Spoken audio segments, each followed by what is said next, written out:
A championship team isn't born, it's built. With a steady hand shaping the framework and applying the finishing touches. Vandy's victorious. They win the 2014 College World Series.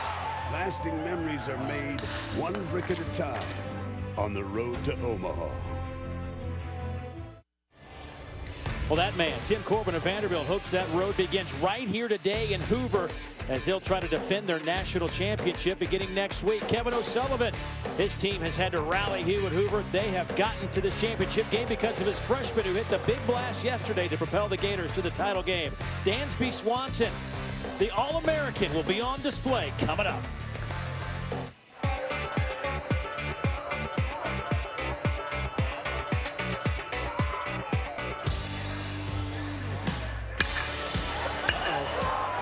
Is a no doubt. That is the longest ball I've seen hit this year at Hoover Metropolitan Stadium. When you think about the production he's already had as a true freshman. That ball is touched deep to left. Out of here, the Gators have the lead.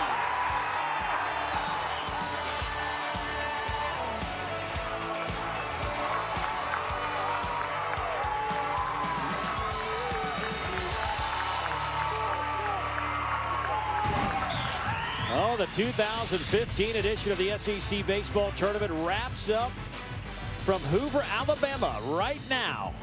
Hoover Metropolitan Stadium will see the Florida Gators, the Vanderbilt Commodores, two teams that have been ranked in the top 10 all season long and have had to rally through the losers bracket. As a matter of fact, Florida's had 3 straight games that they have had to win or they were heading home. Same could be said for Vanderbilt. They've had 2 games that they had to win to get here to the championship game. They both did it, and we are getting set for this title game. And a pleasant good afternoon, everybody. I'm Dave Neal alongside my All-Americans, Chris Burke, formerly of Tennessee, Kyle Peterson, a Stanford Cardinal, 3-time All-American pitcher. Now, guys, obviously these two teams met in the regular season in Nashville. Florida able to take 2 of 3 on the road. Certainly that has an impact on national seedings coming up for the NCAA tournament. But how important is this game, KP, in terms of the big picture? Extremely important from a national seed standpoint. And that national seed matters because if you win those games, or you can host all the way through to the College World Series. I think from Florida's standpoint, they have a national seed. I don't know that this game makes a difference.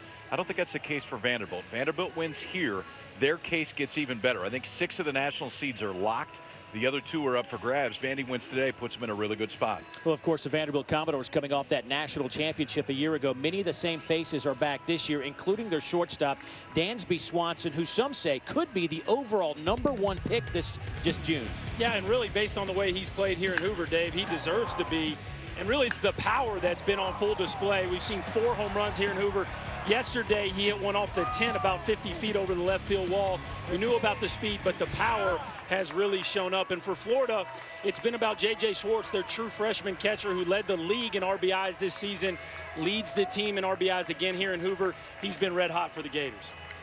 Well, certainly J.J. Schwartz, an exceptional freshman. A lot of freshmen for Florida, but one of them will not be playing today, the second baseman, Dalton Guthrie. For more on that story, here's Laura Rutledge. Well, thanks, Dave. And yeah, Guthrie in the 9th inning of yesterday's semifinal game tried to flick his wrist a little bit on a swing, and he felt it pop. Turns out the wrist is sprained. It's his left wrist. We won't see him today. He tried to make a case to be in the lineup to Kevin O'Sullivan, but he said, look, we're going to need you if we're going to make a postseason run. We need to let you sit out today. So Josh Tobias gets the start at second base. And, guys, he's certainly been sure-handed at third base this season. They'll miss him. I mean, there's no doubt that he's been a key cog in this Florida offense, but we'll see what kind of depth they have. A little shift in the infield and a little change in the lineup as you look at Harrison Bader, who will lead off for the Gators. Bader has not been a leadoff man much in his career. He hit leadoff 8 times back in 2013. He looks at a first pitch strike from Ryan Johnson, the left-hander for Vanderbilt, who gets the ball today. Those are his numbers. His 5th start. He's been out of the bullpen the majority of the time. 5-0 record. And KP, what can we expect out of him? Well, he's been good in this role. I mean, ERA below 2 when he started. He's not a guy that throws that hard. Really a left-handed strike thrower. He's got to surprise in against this Florida lineup. And I think with a guy like Johnson, who really doesn't have that put-away pitch all the time, early contact's a good thing. If he's getting early soft contact, it's playing right into his hands. 1-1 the count to Bader, who's hitting .250 in this tournament, .293 overall. And that one is launched down the line and left. Fair or foul? Foul ball. Oh my, he just missed making this a 1-0 game.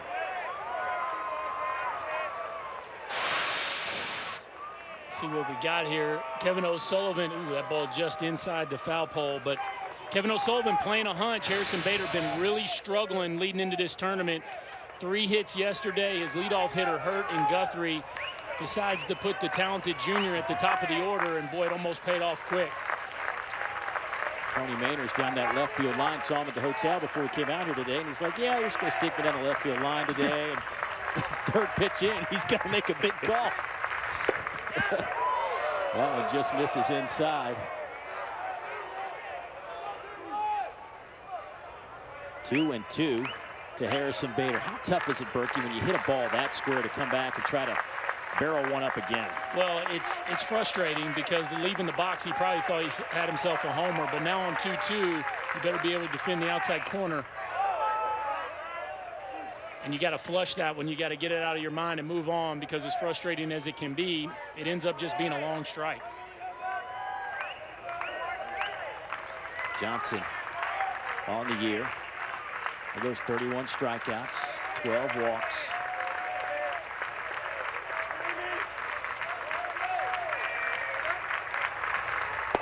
Misses outside, 3-2.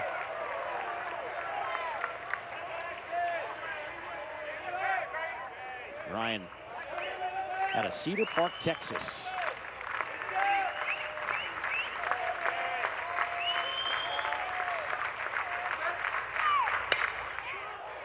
That one is hit high and deep to left. Kendall at the wall. Out of here. He did get it out. Welcome to the leadoff spot, Harrison Bader.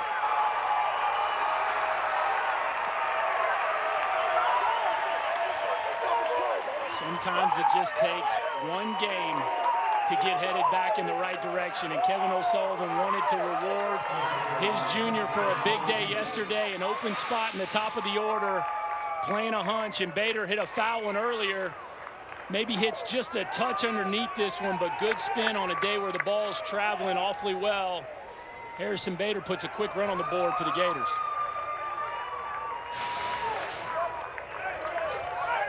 Not that stone.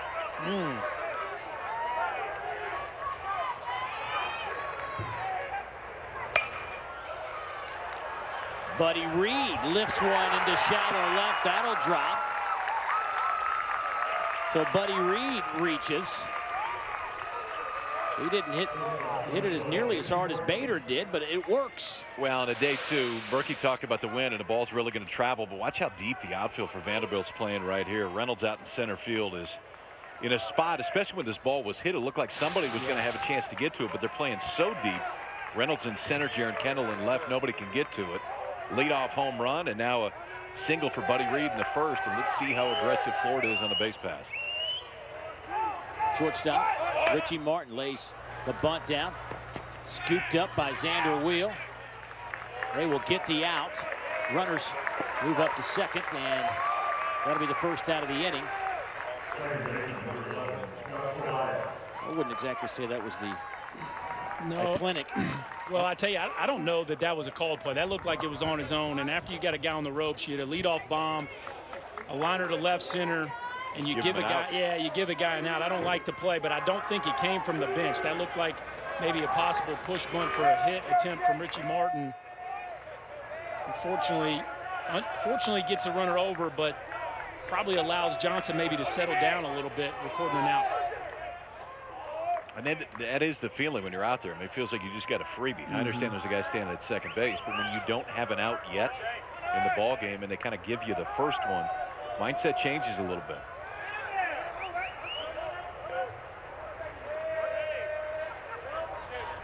Josh Tobias, the team's leading hitter, playing second base today. It's his first start at second base since March 26th of 2013 versus Florida State.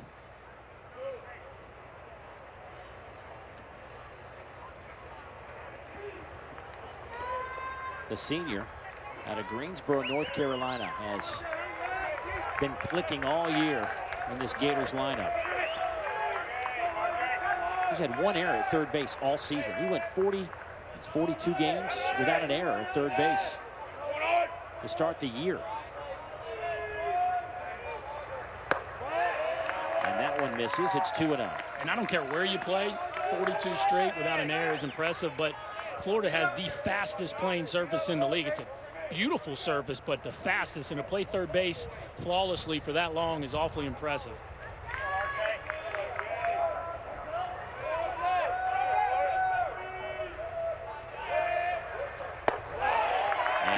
This is 3-0. Dave, the approach for Florida offensively, we saw it with Bader, pushed all the way up in the box. Tobias is the exact same now, pushed all the way up in the box. Johnson's not going to wow you from a stuff standpoint. When the fastball is 81, 83, might get up to 84 miles an hour. So you don't have to worry as much about him throwing it by you. They're trying to get all the way up and take some of the break away from the slider. On the cat and mouse game associated with that is, as Ellison sees that, you think you got to rush some guys in there just to try to make them a little uncomfortable, as close to the plate and as far up in the box as Tobias is. I don't think you go there 3-1, but maybe at some point to start in a bat off or something, you just can't let them take the whole plate away from you. These two clubs met in the SEC tournament game and championship game back in 2011. Florida won that one 5-0.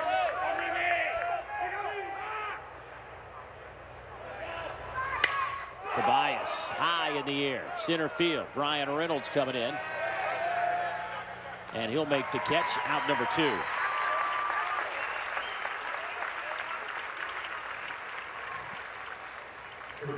This SEC championship game has featured 3 shutouts in the last 4 years. Hard to believe when you get down to the end of your pitching staff.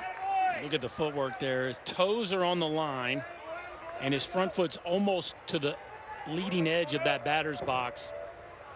That tells you all you need to know about what the approach is against Johnson. Take away the off-speed stuff. Trust the fact that he can't throw it by you. Peter Alonso, the first baseman, will wait. Those of you just joining us here for the first time at the tournament, Peter Alonso bounced a ball off the plate during BP before a game a few weeks ago, and the ball came straight up and popped him in the nose and broke his nose. That's why he's wearing the mask. 296, 3 homers and 21 runs batted in.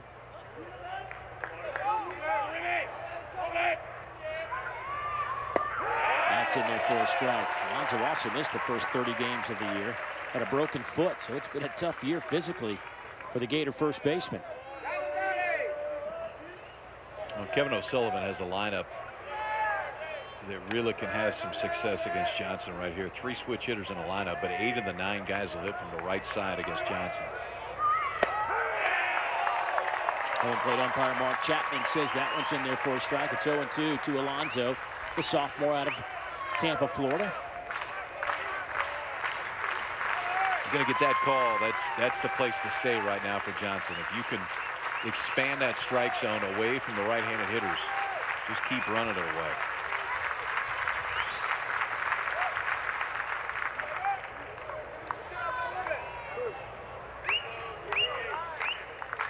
Gators had so many opportunities yesterday against LSU early in that game and couldn't produce any runs. Bases loaded a couple of times in the first 4 innings. Got nothing to show for it. Living on the outside. That one just misses 1 and 2.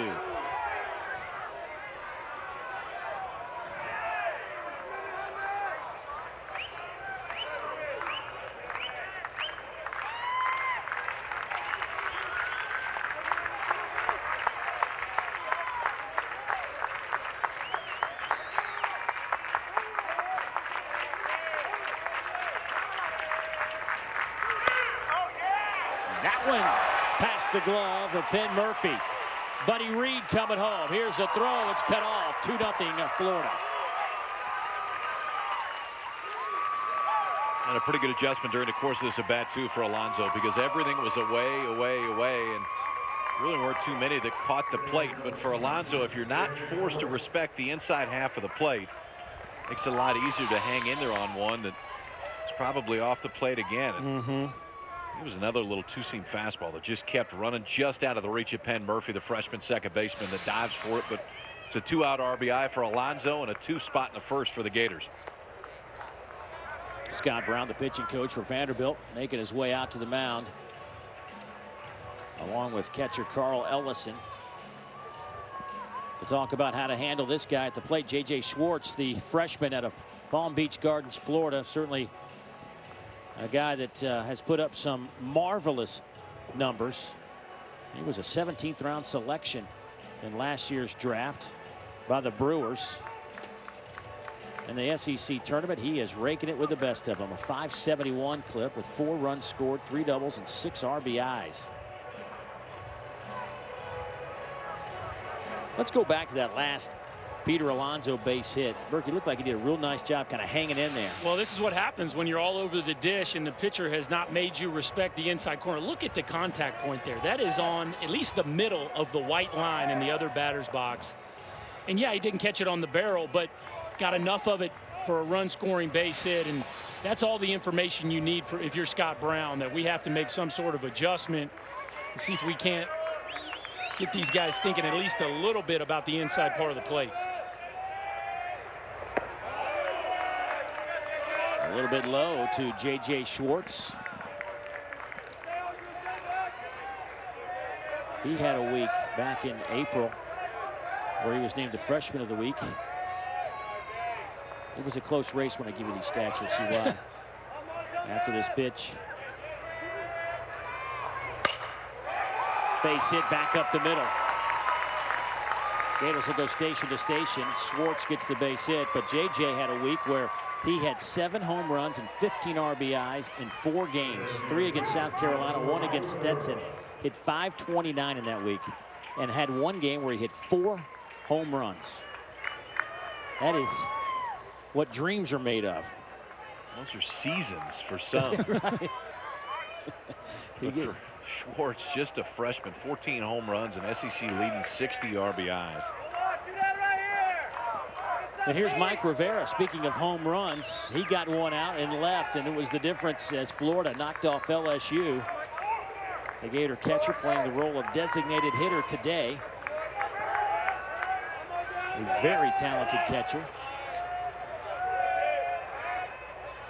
One of the many talented freshmen getting a ton of action for the Gators this year.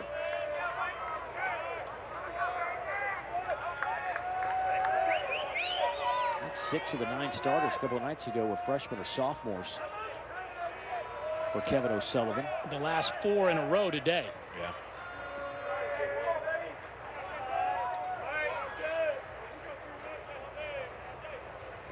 So 2 on and 2 out for Mike Rivera, freshman out of Venice, Florida. Guys, after Mike's go-ahead home run yesterday, he got the home run ball. He told me he's keeping it safe in his travel bag, and he's going to give it to his dad. He says he knows his dad's going to want to put it on display. He's pretty proud of that home run ball, as he should be.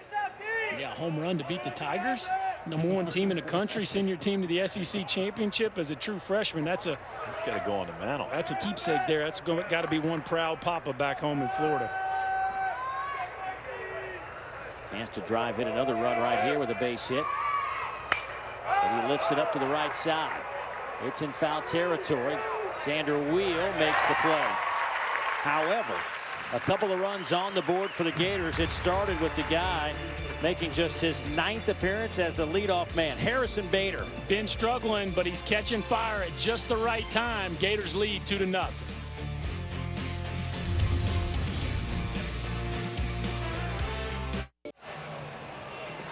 Take a look at this Vanderbilt batting lineup today. Roe Coleman in his usual leadoff spot, the switch hitting DH, and it's Wiseman, Swanson at 352, Xander Wheel, Will Toffey, Brian Reynolds in the 6th spot, Jaron Kendall, Penn Murphy, the freshman, and Carl Ellison, sophomore catcher, will hit 9th in this lineup that has really been just hammering the baseball, and the guy trying to slow it down, Eric Hanhold, gets the ball for the Gators. His 4th start of the year, 3.9 ERA. You see the numbers there. And KP, what can we expect from him? You know, the stuff's pretty good. He can run it into the low 90s at times, a little bit more than that. The key, though, is can he get the sinker going? Because the sinker can be very, very good. Leadoff out a must, because if you allow the leadoff guy out for Vanderbilt, that's when it really plays into Tim Corbin and how aggressive he wants to be. And I think that goes back to controlling the pace. If Handhold controls the pace, it's a good sign for the Gators. Comes in 93 to open up the game to Roe Coleman, the sophomore out of Chicago, Illinois. All 5'5" of Roe. Roe had a tough day yesterday in 6 at-bats. 0 for 6. His average here at the tournament at 176.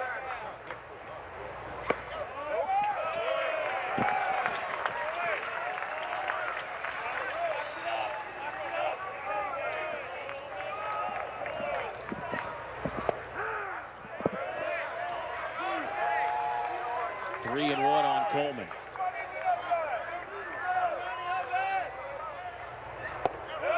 And that misses. And Roe Coleman starts the game with a leadoff walk.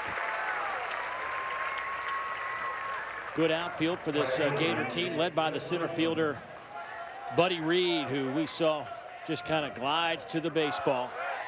Sometimes makes it look easy out there. And a shortstop, another guy that'll be a high draft pick, Richie Martin. Had a tough day yesterday, but overall it's been a really good junior season for Richie.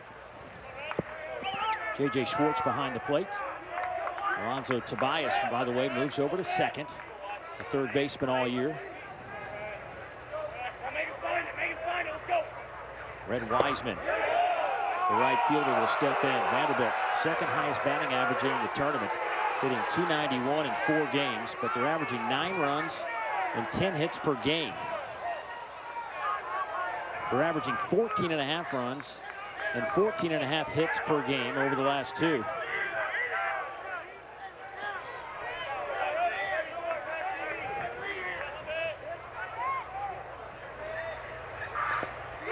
Down in the dirt. Coleman will stay at first. Good read by Roe. Out at second, took an extended secondary lead just to see if that ball got away from Schwartz at all, and then put the brakes on when he saw it was right in front of him. We have a freshman catcher platoon late in the season for Florida between Schwartz and Mike Rivera, when one catches, the other DHs.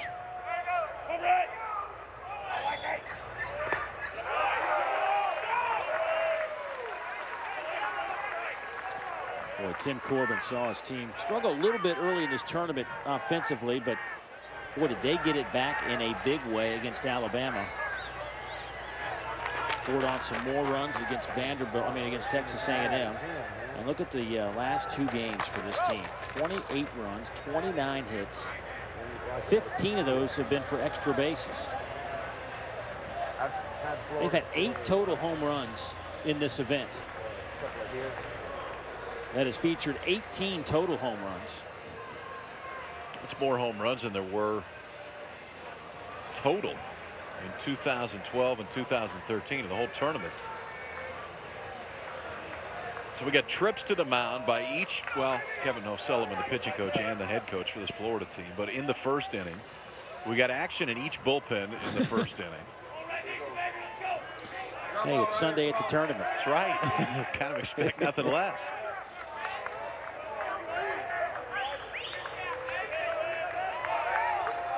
So 2-1 on Wiseman. Wiseman with some pop at the bat this year with those 13 home runs. Looking at a 3-1 pitch coming his way here in a moment. And this is go time right here, Dave. Brett Wiseman, who can swing the bat as violently as any player in the league. Look how he gets down in his legs.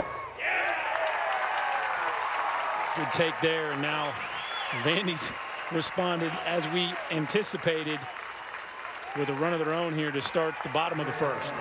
You know, nobody likes a walk, but I would put Kevin O'Sullivan at the top of the list of guys who really don't like walks. He's not smiling a whole lot right now.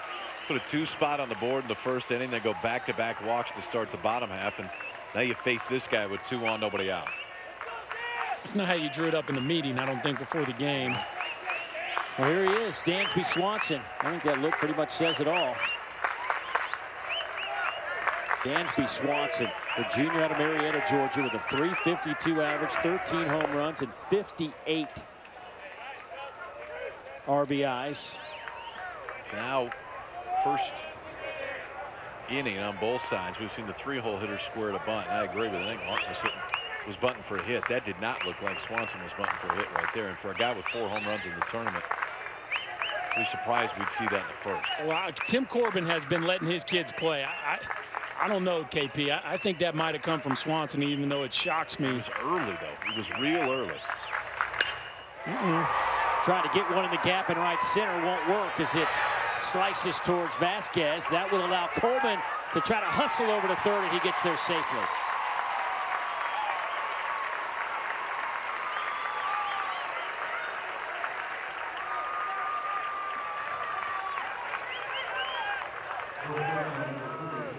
Well, I tell you, aggressive play from Ro Coleman, and that's the play you would expect him to make. But Rhett Wiseman, as you see David Macias talking to him right there, he's got to read that throw. That never had a chance to be cut off a few feet over the head of Richie Martin.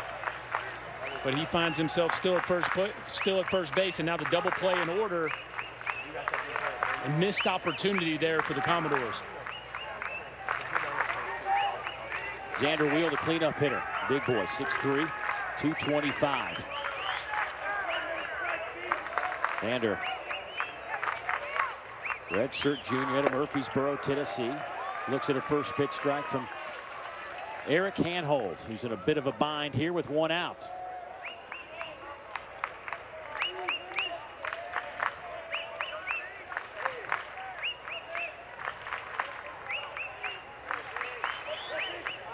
Wheel on the year with 12 homers and 57 runs batted in. The interesting nugget on Eric Handhold.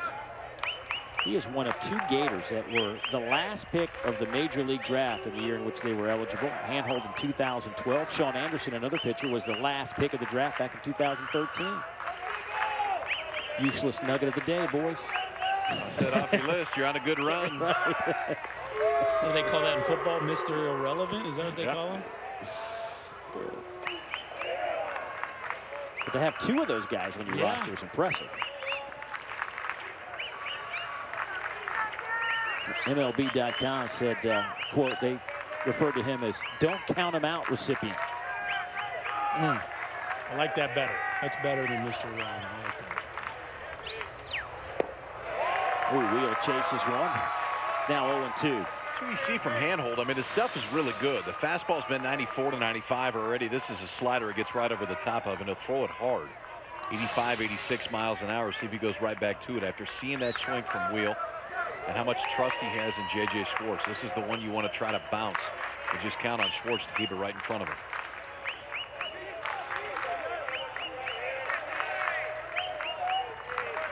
On deck, Will Toffey, the third baseman. That just misses. See how far Schwartz had to go back for. That was not, it was close, and it was close to a strike. It wasn't exactly the spot that they wanted to throw it right there, though. Schwartz was pushed all the way out and then had to reach back almost over the plate to catch it. You don't get that call very often, but once it leaves his hand, it's one you want.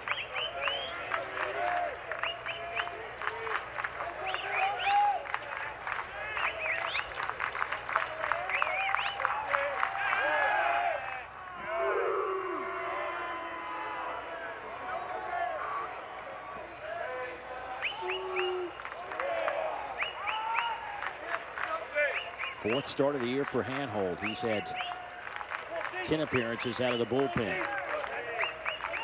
23 innings of work, and he's pitched it in the championship game against Vanderbilt. That one bounces out in front. Here comes Ro Coleman. He'll be safe, and Wiseman gets to second.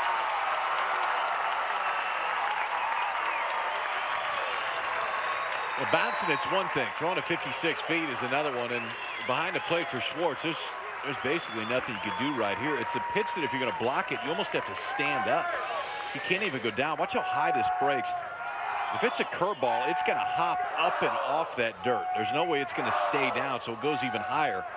Hits Schwartz right in the middle of the mass. Good read by Rowe to come around and score. Leadoff walk bites him again.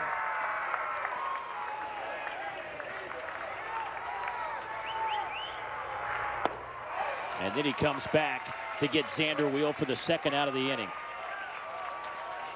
Hanhold just said, are you kidding me? That's the spot he was trying to throw the one before. This one's good, and even on that side of the plate, Berkey, he's getting over the top of that slider because that's on the inner half and still had great tilt to it.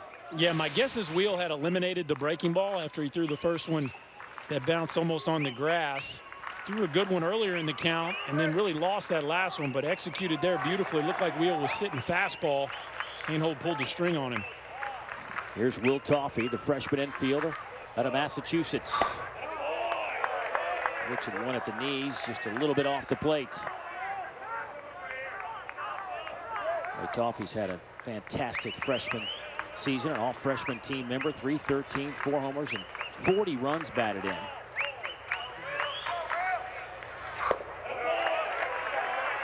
One of a handful of hockey players we have in the game today. He was offered a Division I hockey scholarship to Yale, who was at the time defending NCAA champs. Said no, want to come play baseball for the defending champs. Pretty good options. Those are two pretty decent choices. Hockey at Yale or baseball at Vandy. I think he got drafted by the Mets. 23rd round, exactly. Pretty good options for an 18-year-old. 3-0 on Toffey.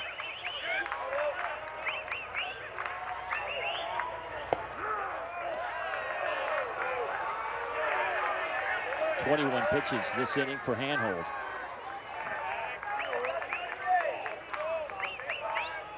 Toffey led the Commodores in SEC play this year with a .348 average. Grounds this one out to second. Tobias. Looks like he knows what he's doing out there at second. Been a couple of years since he had to take some of those grounders. 2-1 game after one. Matchik here in the studio with this update. Sun Belt Championship tied at 1, top 12 for Louisiana. It's Stephen Trosclair. Bases loaded, they're unloaded. Grand Slam, Raging Cajuns. Back-to-back trips to the NCAA tournament. Remember last year, made it to a super. Yeah. It was an electric environment. And of course, it's that time of the year when those home runs mean a little bit more. They're always great, but in the postseason, a little extra something to them. Big day across the country today. Michigan has punched their ticket. They win the Big Ten. Texas, who had no chance unless they won the Big 12 tournament, goes all the way through undefeated in the Big 12 tournament, and they're back in. Jeremy Vasquez lifts one to right, and that's where Wiseman makes the catch. So the Texas Longhorns are going to the tournament. With an RPI right near 100. So Texas will be a 4 seed. This is where it gets interesting. What would be there? Let's just play hypothetical for a minute. What would be some options we could see Texas in a regional? Well, one that would cause a little bit of a stir would be if they're the 4 seed in College Station. A little bit. Because A&M will absolutely host. They could be a 4 seed at TCU. They could be a 4 seed at Dallas Baptist. I think it'll be one of those 3. Or actually, they could be a 4 seed at Houston if Houston hosts. Here is Christian Hicks. Hicks getting some work today at third base, getting the start. That's because of the injury to second baseman Dalton Guthrie. And he hits that one off the hip of Johnson and will reach base. How about that for Hicks? Just making his 12th start of the year. That's his 8th hit of the season. There's Dalton Guthrie in the back. Spectator today watching his teammate reach base with 1 out. You're going to get clipped. This is where you want to get hit. And you can see kind of a little crossfire action when Johnson lets it go. That front leg goes crisscross over the back leg, so you really can't do a whole lot unless it's hit immediately to your glove side. Murphy was making a move on that ball up the middle, thinking it was going to get through clean, so it's an infield single for Hicks. It was pretty good power, by the way, for Hicks, even though he just has a few hits. 2 of them are home runs. Lineup flip. Speaking of home runs, Harrison Bader, just the 9th time in his career, has led off a game. And it was a successful trip to the plate. Yeah, and it's starting to get scary again, Dave, when he comes back up. Really hit 2 home runs in his first at bat. 1 just foul and 1 fair.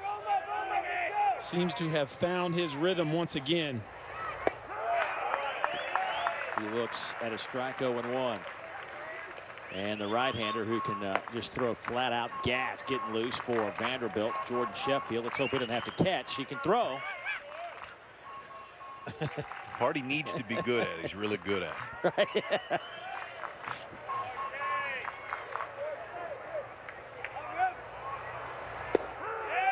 That one's in there for a strike. How about Harrison Bader by month? When you just look at the numbers, February hit 432, March hit 309, April 258, and in May 145. Boy, the crowd scatters. Rain just came out of nowhere, and it's coming down very heavily.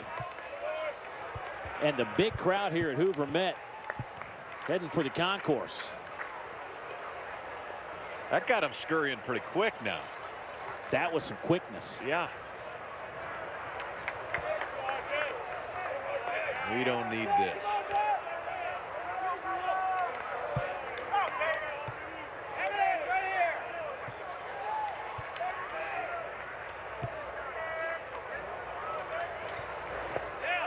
That's out in front of Ellison. And now the rain has let up dramatically since it first started. Still coming down a little bit.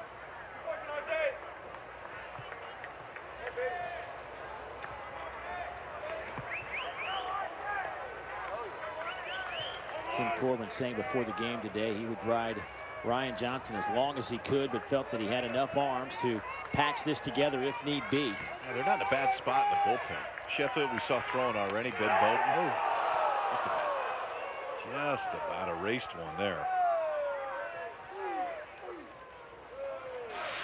Looks like Hicks wasn't even ready on how he was going to go back. Started to stay up and then chose to almost just fall at the end. Almost got caught in between. It's like getting caught mid-hop right there. Yeah. Very similar. Don't want to do that. That's right. Never get caught mid-hop. That was a lesson learned yesterday. Yep. Bader fouls it straight back. One of the things I like best about Harrison Bader's swing, watch him getting his legs.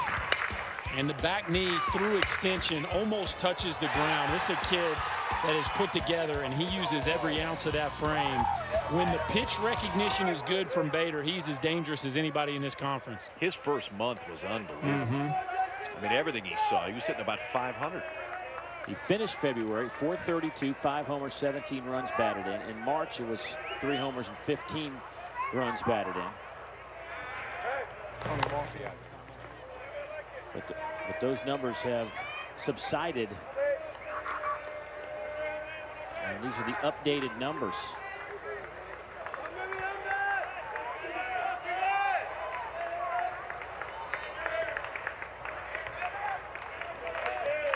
One and 2 on Harrison. The junior out of Bronxville, New York, calls time.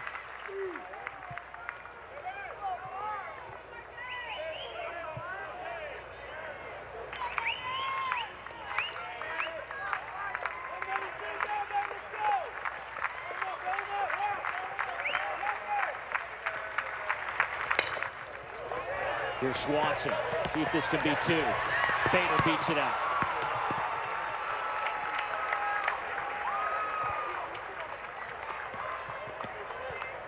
Two outs in the inning, and Bader will stand at first.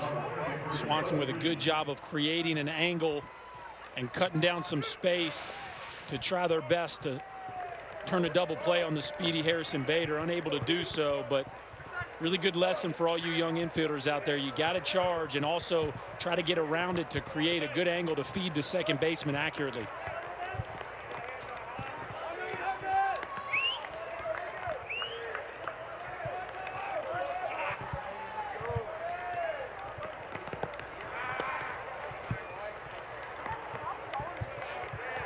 Coming down pretty good now, boys. Yeah. We've had a great weather week up to this point, too. Besides an hour and a half cloud delay at one point. Other than that, it's been good.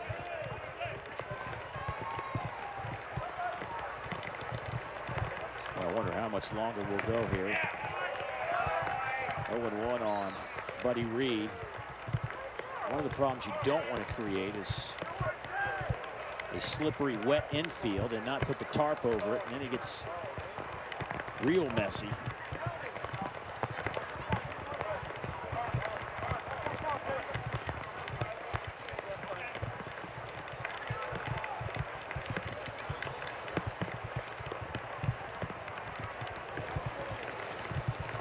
Guys, the grounds people down here are saying that we can't play much longer after this. They're worried about field conditions, and we'll have to see how soon they're going to make a move here, but I think it's coming pretty soon. Well,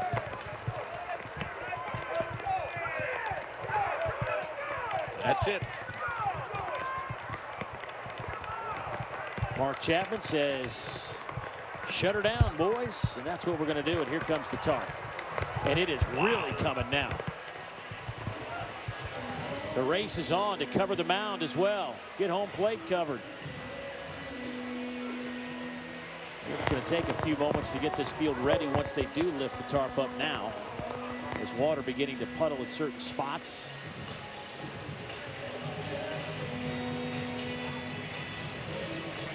So a 2-1 game here. Top of the second inning.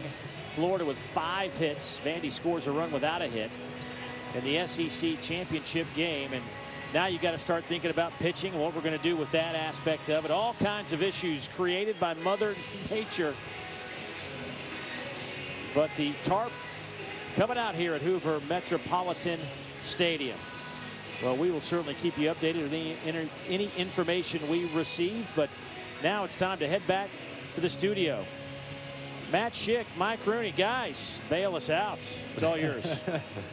All right, thank you, Dave and company. Stay dry up there. 2-1 Florida here in the top of the second. We'll keep you posted on any weather info. Championship in Hoover. Dave, fellas, hope you guys kept dry and well fed. Enjoy the game. Back to you guys. Well, you know, you must have been through a rain delay. Yes, we are well fed, we are dry, and we are ready for some baseball. Matt, great job, Roons, breaking all that down for us. Great listening to you talk about the top 8 national seeds. 2 of those right here. Florida pretty much assured one. Vanderbilt might sneak in as one of those top 8, so an important game. But we will pick up action here in the top of the second inning. 2 outs, 0-1 count on Buddy Reed. A runner at first is Harrison Bader, who hit a home run back in the first inning. The Gators put 2 on the board in the first. Vanderbilt answered with 1 of their own in the bottom of the first. Now, folks, we have a bunch of cameras here, but we will not be able to use the majority of them. We will have a 3-camera shoot, as we call it in the business, 3 covered cameras, because our ESPN lightning detectors tell us that there is lightning too close for our cameras to be outside. However, the SEC uses a different model, so we're playing baseball, but we'll try to do the best we can with what we have for you. But that is the situation. A little old school baseball coverage for you. That's right. That ball swing is smoked into left center. Bader coming around third. He's being waved home. Swanson will get the cutoff, and that's an RBI double for Buddy Love. Okay, Pete, we hit in the open that Johnson just doesn't have the stuff to live up in the zone, and after a long delay, he comes back and makes a mistake right down the middle to Buddy Reed, up around the belt. And one of the more talented players in the sophomore class, Buddy Reed, delivers a big hit to get Florida another run on the board. You know, I think in that spot, too, Vanderbilt's saying just get us 1 more out. Get us 1 more out, get in there, then they'd probably bring Sheffield in. But 1 more out at this point might cost you a few runs. So Richie Martin will step in. Carl Ellison after, was that 1 pitch? 1 pitch. 1 pitch. Out to talk to Ryan Johnson.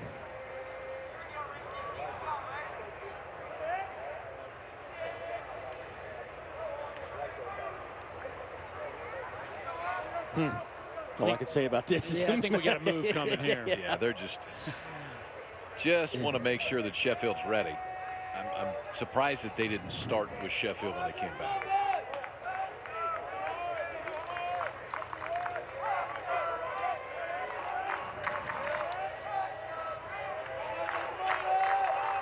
So they will throw to Richie Martin. Buddy Reed's at second, 2 down in the inning.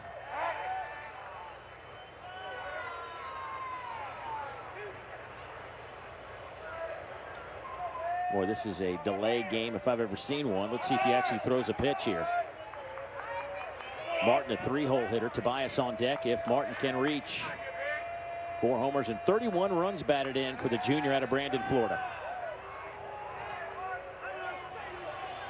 My goodness, we just had a 30-minute delay and we went through all that. Really? Just for you, brother. I mean, That's right. Trying to get the you game, locked back hey, in. Listen, I'll be honest. We watch a lot of college baseball. The game's got to do something to speed this process up. I don't know what you do. There is no. I'm not here to be the shell answer man, but I'm just saying that this is. Who's a shell answer man? Don't you remember the commercials back in the day? No. Oh. Anyway, but certainly Vanderbilt trying to win this one, doing all they can. But one pitch, and after a 30-minute delay, and we're making a change. Oh well. Let's go down to Laura.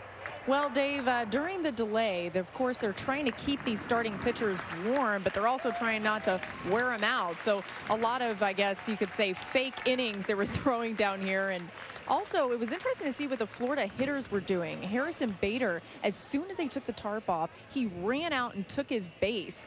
Everybody else was maybe a few seconds behind him. He obviously wanted to make sure he got out there and did that. Also, guys, Buddy Reed did not sit down the entire delay. He was standing up, holding a bat, doing whatever he could, whether it was raining or not, just to stay loose, I guess. But I'm wondering, what's the issue there with pitchers trying to stay warm, KP, but not trying to wear out? Laura, pitchers have a lot of issues, and that's one of the biggest problems here. But I think part of it is you know, the toughest thing about a delay is if you don't have a hard time as to when you're going to come back. And immediately they said 4:35 and then extended it 4:45 because the field was so wet.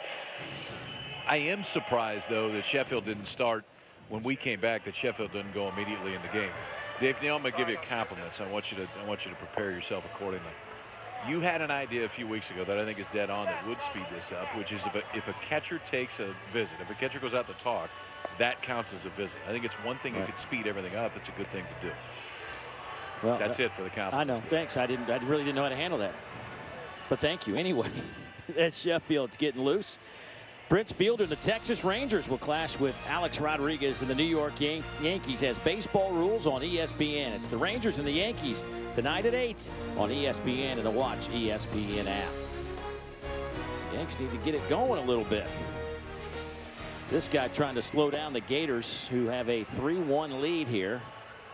And Jordan Sheffield is a young man that can flat out throw it, KP. I'm not quite sure if you could have a bigger difference between the two arms that we've seen for Vanderbilt. So Ryan Johnson, lefty, fastball 82-83.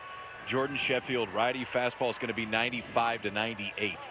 So the stuff entirely different from Sheffield. This Florida lineup, who swung the bat really well against Johnson the first time through the order, now gets a very, very different look in Sheffield. If it's in the zone, Sheffield's really good. The challenge this year has just been the walks.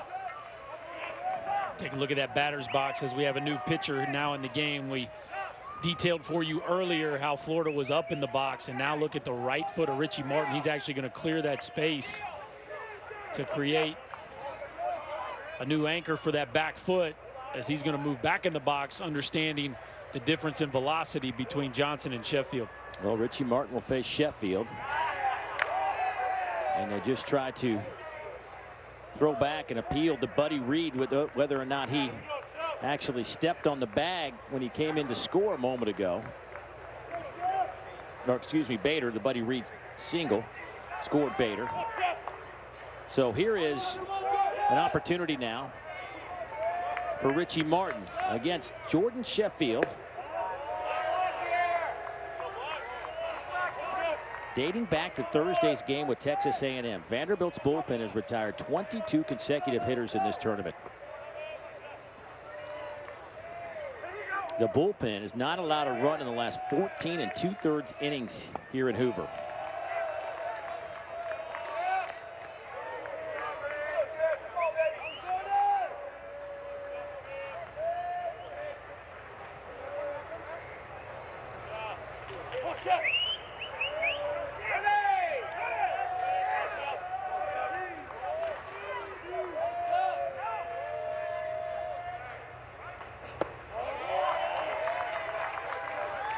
Martin's another one of these shortstops in the Southeastern Conference, highly thought of. Alex Bregman at LSU, Richie Martin, Mikey White, Blake Alamon of Texas A&M. White of Alabama. I mean, it is a shortstop heavy league here in 2015.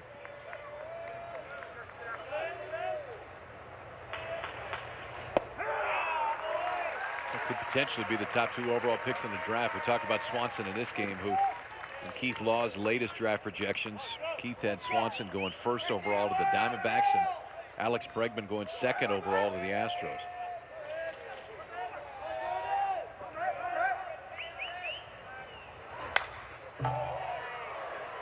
That one is fouled off into the seats. 98 miles an hour.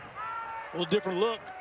Now, granted, they only saw it one time through, so it wasn't like we've seen 5 or 6 or 7 innings from Johnson. But Jordan Sheffield certainly stands in stark contrast to what the Gators saw the first time through the order. Well, Johnson hit 83. Yeah. Now you're looking at 98. Full count. Buddy Reed at second base. Oh, the Vandy crowd didn't like the call, but now runners at first and second with 2 outs.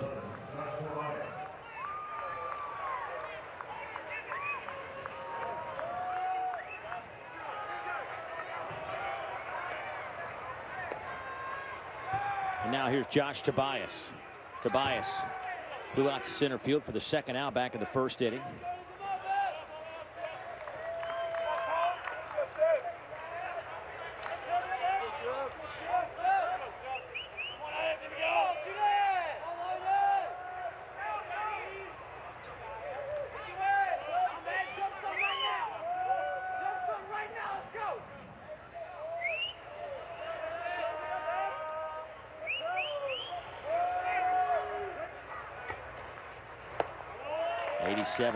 Below the knees to Tobias. 87 mile an hour changeup, and that's the one thing that's a little bit different with Sheffield. A lot of power guys don't have feel for a changeup, but his second best pitch is that changeup. That one just tailed down and out of the zone. Tobias, a young man that's part of the Lowe Senior Class Award finalist for his work in the community, the classroom, and on the ball field. That one gets past Ellison. Runners will move up. Buddy Reed goes to third. Richie Martin is at second. Now goes a wild pitch. Ellison back there for his defense. Not his best effort there. Tried to backhand pick a fastball with a couple runners on base. Surprising play there from Ellison. Now 2 runners in scoring position. Florida got a chance to jump out to a big lead here.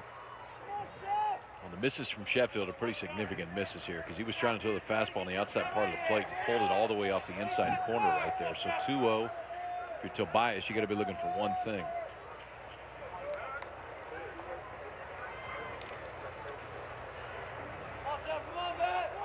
Tobias has hit safely in 27 of his last 30 games. That's out to second. Penn Murphy will try to make a play. Tobias, the throw home. Now they've got Martin hung up. A run did score. And another base running blunder by Florida. We've seen that time again here in the SEC tournament. They do strike for another run to make it 4-1, but they run themselves out of an inning. Yeah, and I don't know why Richie Martin would put on the brakes. I think he would have been out, but your better chance is to try to make a trick slide. Really good job by Xander Wheel to redirect this ball in a heartbeat. Richie Martin puts on the brakes.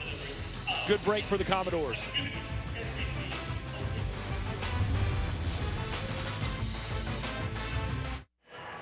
Gators off to a great start. Couple of runs in the first, couple of runs in the second. Vanderbilt trying to answer now as we move to the bottom of the second inning.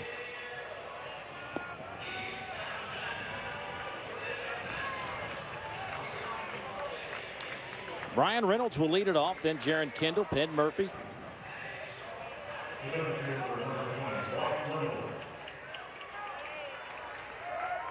Boy, Reynolds is a guy that was laboring with the bat, but has found his touch again here in the SEC tournament.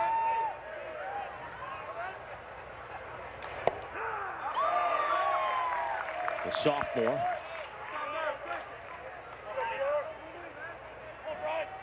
Hitting .375 in this tournament. Has 4 home runs on the year. His average creeping back up close to 300. He was down around the low 280s when this tournament started.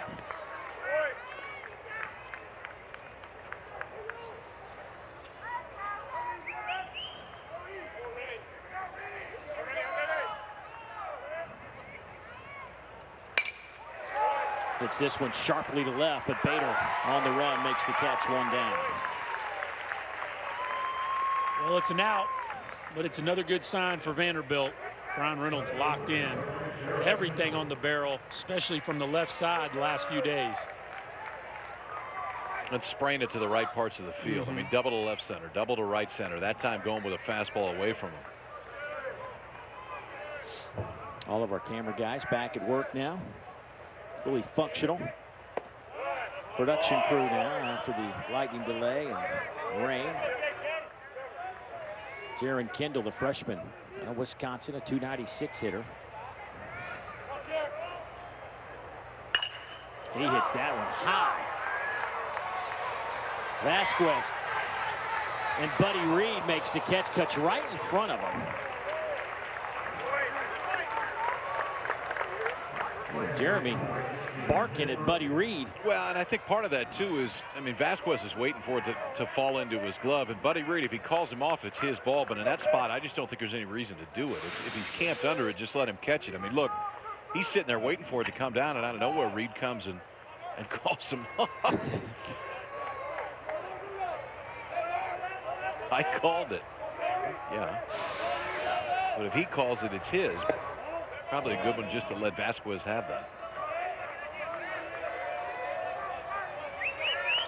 He's a little hot on the collar right now. Yeah.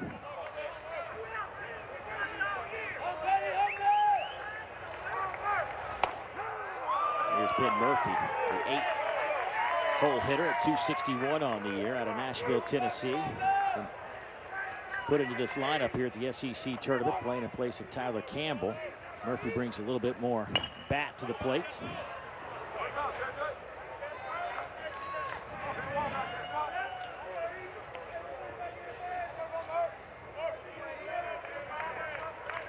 Hanhold has looked much better this inning than he did in the first inning. Stuff in the first inning, he was 92 to 95, but the fastball was a little erratic, slider all over the place. This inning, he stuck the fastball where he wants to.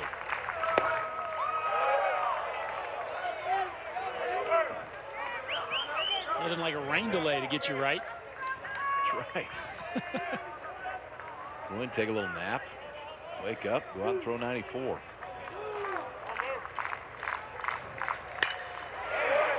Murphy. Oh, Bader with the catch in left. Sliding on the wet turf for out number 3.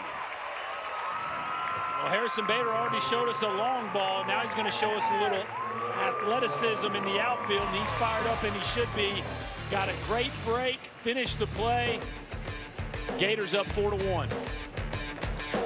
When we come back, Commissioner Mike Slive of the SEC will join us. Talk about his tenure as he gets ready to wrap up an illustrious career. Stay with us. That's coming up on the other side.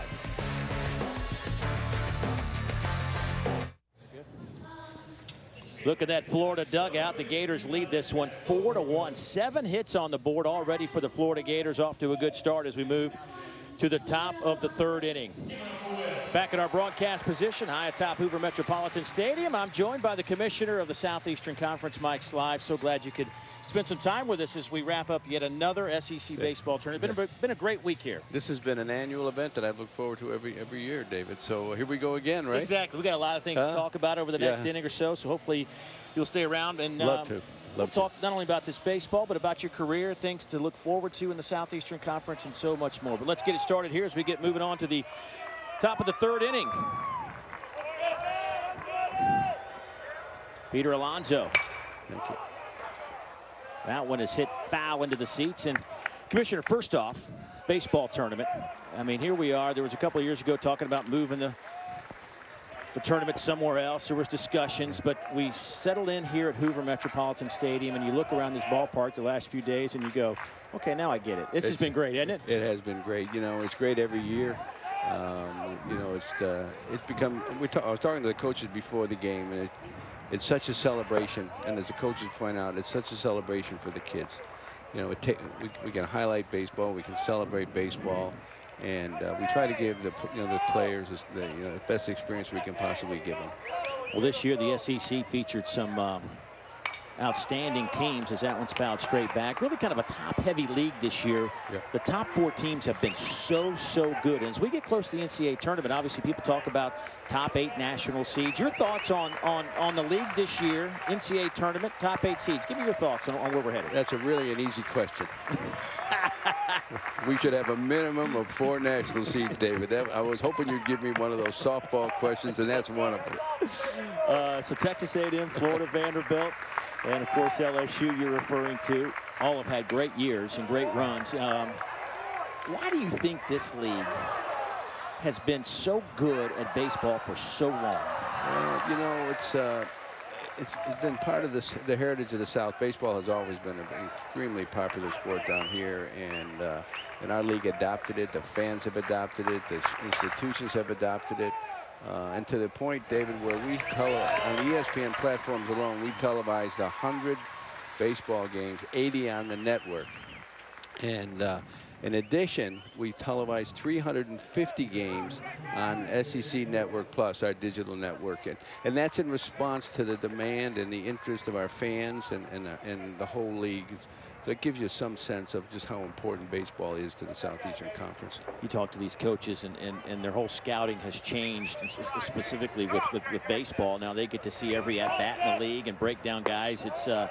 It's becoming, you know, I don't want to say a pro product, but they prepare like it's a pro product. Well, you know, the other piece of it is that parents of our players, no matter where they live in the United States, can see literally every game, almost every single game. They can watch their sons play, whether they're in California or the Southwest or anywhere, and that really enhances the reach of SEC baseball. Let's talk about the SEC network, the SEC ESPN network, and the process. A lot of people were wanting it 3, 4, 5 years ago, but you kind of held off on that. What went into the thought process and the timing of creating the SEC ESPN network? Well, it's interesting. We first started in 2006, so really from the very first thought about it, it was 8 years before we went on the air August last year. And part of that time was our own timeout, because we decided in 2008, when we renegotiated our base contracts, that we would hold back and see what happened. And then as things developed, as technology continued to develop, and then after we expanded, we realized that now was the opportunity to go back and talk about the network. So we had a look-in provision in our contract with ESPN, and we opened that door and we started talking, and it made sense for both of us. So and then of course we launched on the 14th of August, and it was the most successful launch of any cable network in the history of cable television, not limited to sports. And that's because our fans told all the distributors, you either take the SEC network or we're going to change. And so the fans responded, and of course our student athletes just love it. They just love it. Well, your tenure as commissioner coming to an end here in a couple of months. You have another spring meetings coming up around the corner. But as you look back over the time, and I know you've reflected a lot and had a lot of people ask you to look back in your tenure as the commissioner, what are a couple of things that really stand out to you as things that you're so proud you got accomplished? Well, you know, obviously the network is important, and several other things. The expansion is important. But really, when I think about it, there are 2 areas that I particularly take a great deal of satisfaction. One is when I first came, we were tied up in the NCAA infractions process badly, and I think we have changed the culture, and that's no longer the case. And secondly, we had never had a minority head football coach, and so we believe we're a league of opportunity, and applies not only to students but it applies to coaches. And so when Sylvester was hired, and that barrier was broken, and that was a huge story, and it's one I'm really very proud of. And what I'm also proud of is the fact that every time we hire a coach now, it's not a story, and that's really the story, David. So those are a couple of things that stand out for me, and they were fundamental. They were necessary for this conference to be the best it could be. And kudos to Larry Templeton, athletic director of Mississippi State, who was at the forefront of that. And and Sylvester Croom, what a perfect guy to be that barrier breaker. Yeah, he's a terrific guy. And we're going to keep our eye on him, too. We may find a chair in his booth for him sometime. I wouldn't mind it.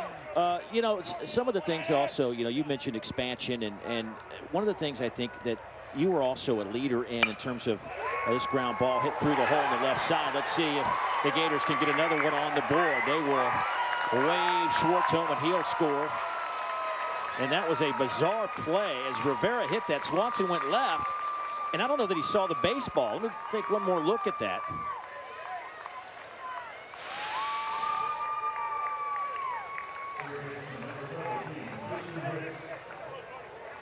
Excuse me, Vasquez with that base hit. Swanson just, that's your All-American potential first-round pick, #1 pick in the draft.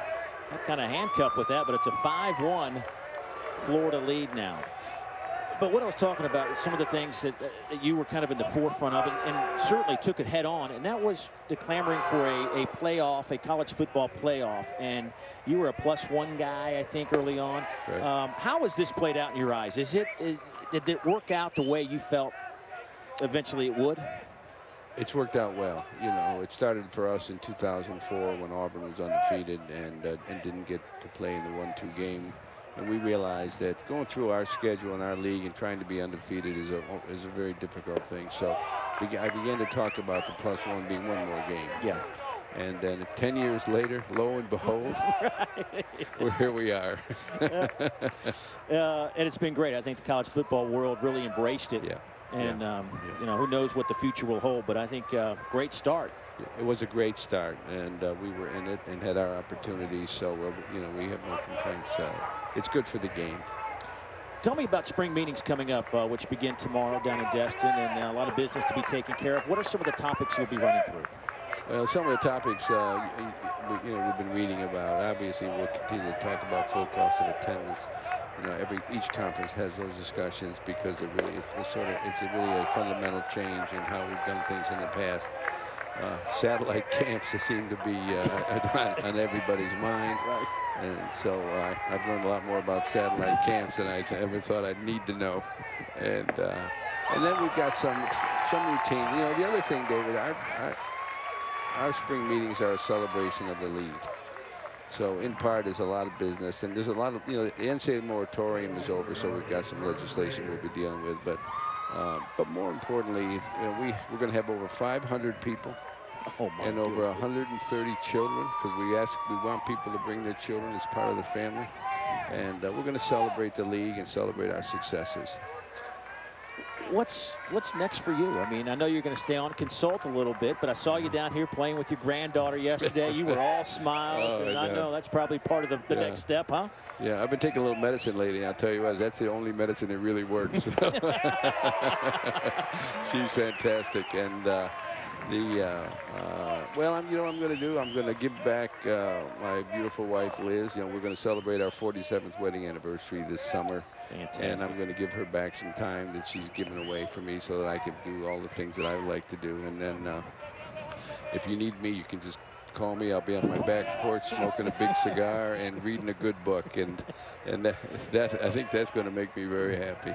Well, it has been, Commissioner, I mean, it's hard to, it's a goodbye in a way as a commissioner, but certainly I know we'll see you around and whatnot. I think the people that follow the SEC and college athletics owe you a big thank you for your commitment to college athletics. And I think what people sometimes, because it's a business, forget how committed you were to the student athlete. And that shouldn't be overlooked. And you know, you have been in the forefront of so many issues, whether they were popular or not. You took it for the team, so to speak, and hopefully that'll be something that people will talk about and remember for a long time. And it's just been a blast hanging out with you. Enjoyed it. You have taken care of me personally, My pleasure. You have been a great friend, and hopefully we will continue to see each other down the road. And David, you've been a great voice for the SEC, and we're grateful to you too. So thank you for those nice words. Well, we will see you down the road. Have fun in Destin. Don't get sunburned. Call me, and I got a cigar for you, my friend. Oh, I will be there. Commissioner Mike Slive joining us, and what a great run he has had in the Southeastern Conference. Thank you, buddy. Thank you, Dave. 2 outs here, as Florida has opened it up to a 5-1 advantage. Coach, that is one of the most brilliant men I have ever been around. Commissioner Mike Slive, a visionary in so many ways.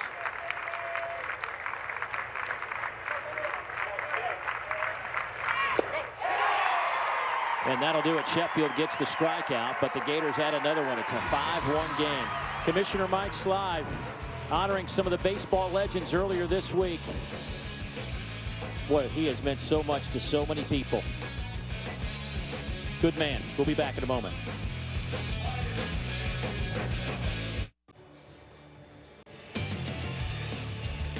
Folks, tomorrow it all comes down to this. The NCAA Lacrosse Championship presented by Northwestern Mutual. Denver battles Maryland for the national title. The action starts Monday at 1 p.m. on ESPN2 and the Watch ESPN app.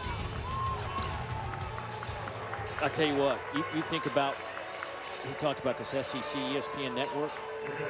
He was patient. Everybody wanted something. He sat around, let the environment around him kind of bubble. And then he jumped right into it, boys. The commissioner was, I would say, a little ahead of the game. Well, and I would tell you this. I mean, as far as those that led to the growth of the game in the last 15 to 20 years, I mean, he was one of the main drivers just because of what this conference has done and the commitment to it across the game. Look at all the new stadiums in this conference that have been built in the last 10 years. It's pretty incredible. And it forces the rest of the college baseball world to make sure they're doing the same thing. And believe me, there's other great leagues, but nobody across the board has the commitment to the college baseball game that the SEC has historically, and he's been a big part of it. Carl Ellison hitting in the 9-hole. Ropes one down the line and left, and he leads off the bottom of the third with a double. His 4th of the year. The Vandy faithful getting fired up. Ellison giving them something to cheer about. A leadoff double, a much needed runner in scoring position for the Commodores. And there's a hanging slider. Credit Ellison for staying over the hitting zone there. That's a ball that you could easily come up out of and top foul. Really stayed down and over the plate there. Able to keep that ball fair down the left field line. 13th double for Vanderbilt in this tournament.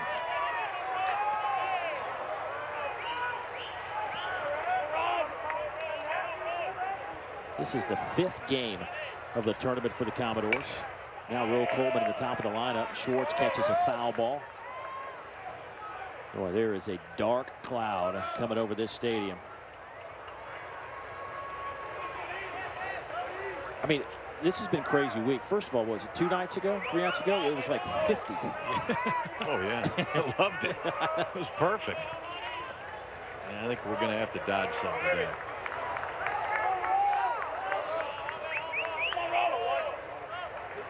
Roe Coleman at 284 on the year.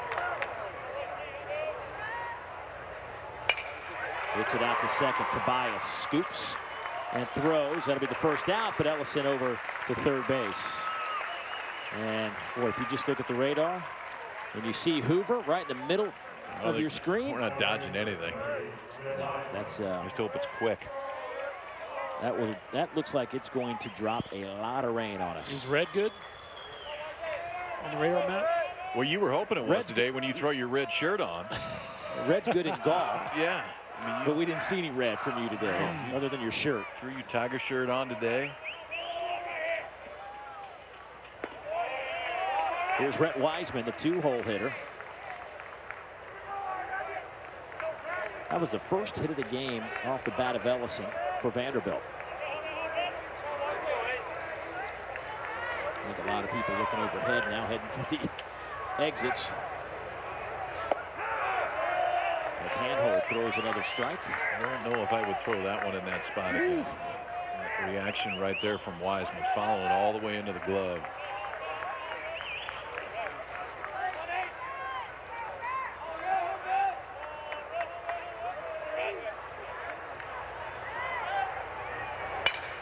Wiseman smokes it to center. That will get Ellison home, and it's a 5-2 game.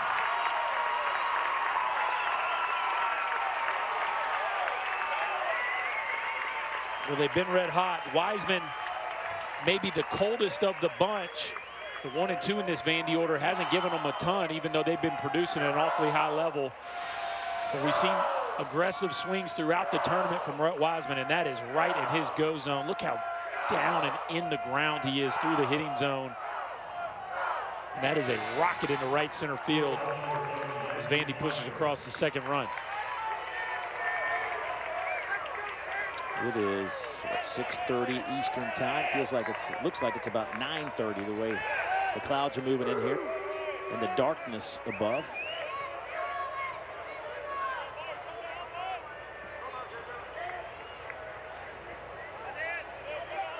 Very unfortunate that we have to have a stop and go type of championship game the way this tournament has played out. 7 one-run games this week, including a stretch of 6 consecutive.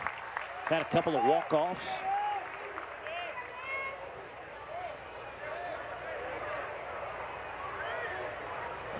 The grounds crew just came trickling down to the tarp. They're ready to go now. They had to work hard to get the field set for our second startup. I don't think they want to go through that routine again. Dansby Swanson looks at a strike. That was 94 miles an hour. Nice. How about that look? That looks like Omaha College World Series time. We get about 2 of those to roll through every year.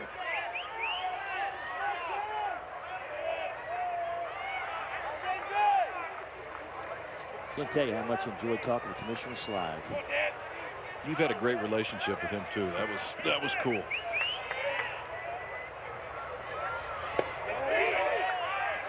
When he calls, I pick up the phone. Smart man. Yeah.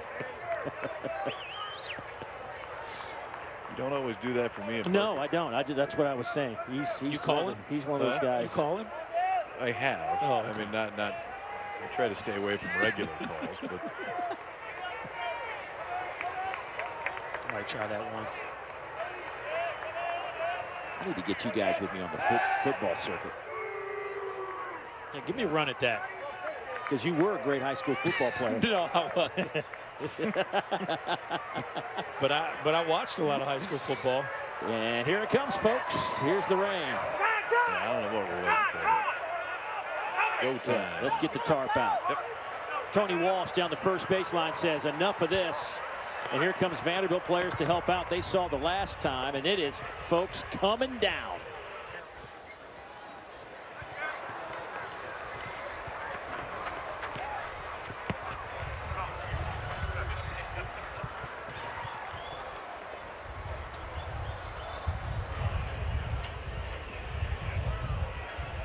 And the wind is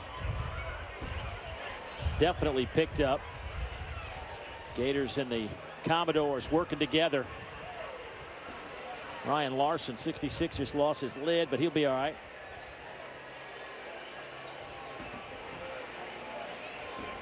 Well, hopefully nobody will get hurt in this endeavor, as the wind is just howling here at Hoover Metropolitan Stadium. This is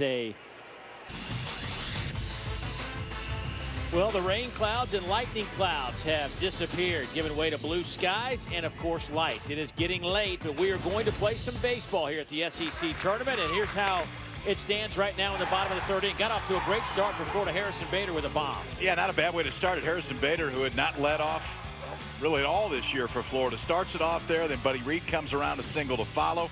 Bader and Reed would score in the first, and they do it again in the second. Double by Buddy Reed. That would score Bader. Then he would score later on to make it 4-1 at that point, Florida. Florida would add another one as Dansby Swanson gets kind of handcuffed out there at short, but the Commodores responded. They have a couple of runs on the board. That would get Carl Ellison home after he doubles. Dansby Swanson coming to the plate now, and this is what happened after that last run. I mean, it just came down. We had a couple of delays here. The first one lasted 34 minutes. The second one, 2:14. So all told, 2 hours and 48 minutes of delay here at the SEC Championship game. So we wanted to be the final game. And guess what? We're going to be the final game before the NCAA tournament committee selects their 64 teams tomorrow. Guys, start with you, KP. How does this impact what we're trying to do here in the championship game? I mean, we thought it was going to be a battle of bullpens anyway, just kind of based on the starters that were going and how far they had gone in the past. Now it is officially a battle of the bullpens because after that long, you got to put somebody else in there.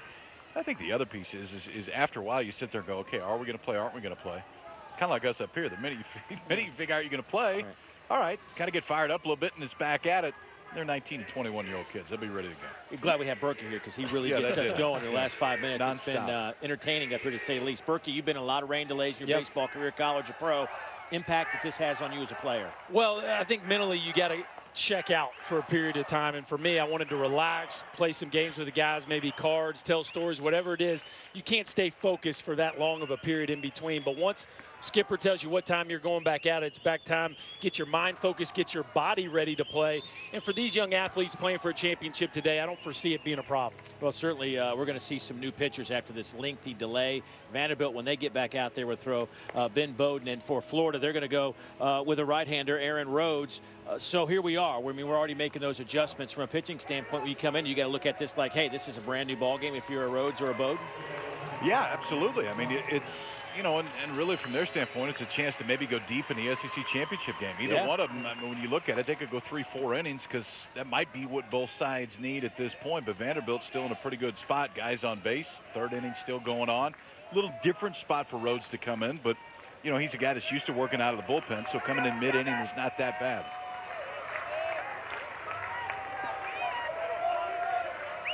So Aaron Rhodes.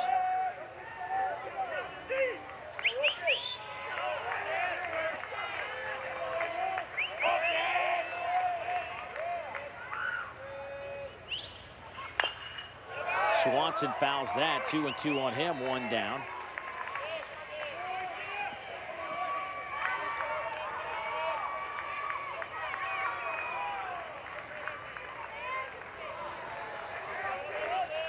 So Aaron Rhodes with the ball for Florida. 5'11" junior out of Venice, Florida. 3.72 ERA, 16th appearance, does have one start.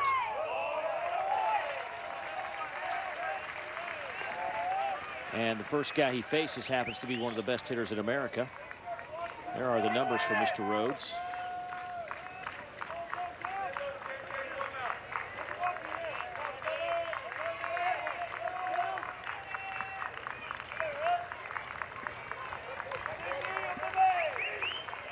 Go down and check with Lower Rutledge, see how things are down on the field here in a moment after Dansby Swanson looks at that 3-2.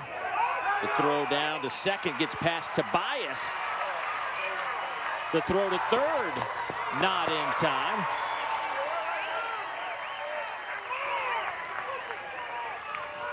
So the strikeout at home.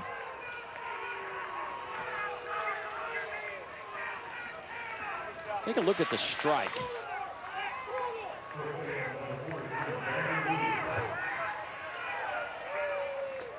Boy, Dansby Swanson was already heading down to first. He thought that was a ball 4. And you see that sometimes on that type of play where the catcher almost blocks the home plate umpire. And it seemed like, well, now you see Travis Jewett getting into it with him. The hitting coach for Vanderbilt not too happy about that call. Mark Chapman's going to let him know he's heard enough. I think he just got warned. Stolen base. Got a little fireworks, 3-4 pitches into resuming here. Dansby can't believe it. Tell you what, Florida will take it. Retires Swanson. Now you got to face Xander Wheel, but Rhett Wiseman is down at third.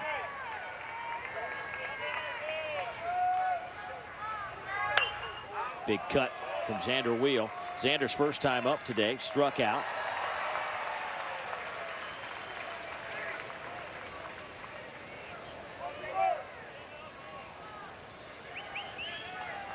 Xander, a guy that about a month ago was really struggling at the plate, but fought his way through it like so many guys do and found something to hang his hat on, and he has been a very productive hitter here the last 2 or 3 weeks of the season.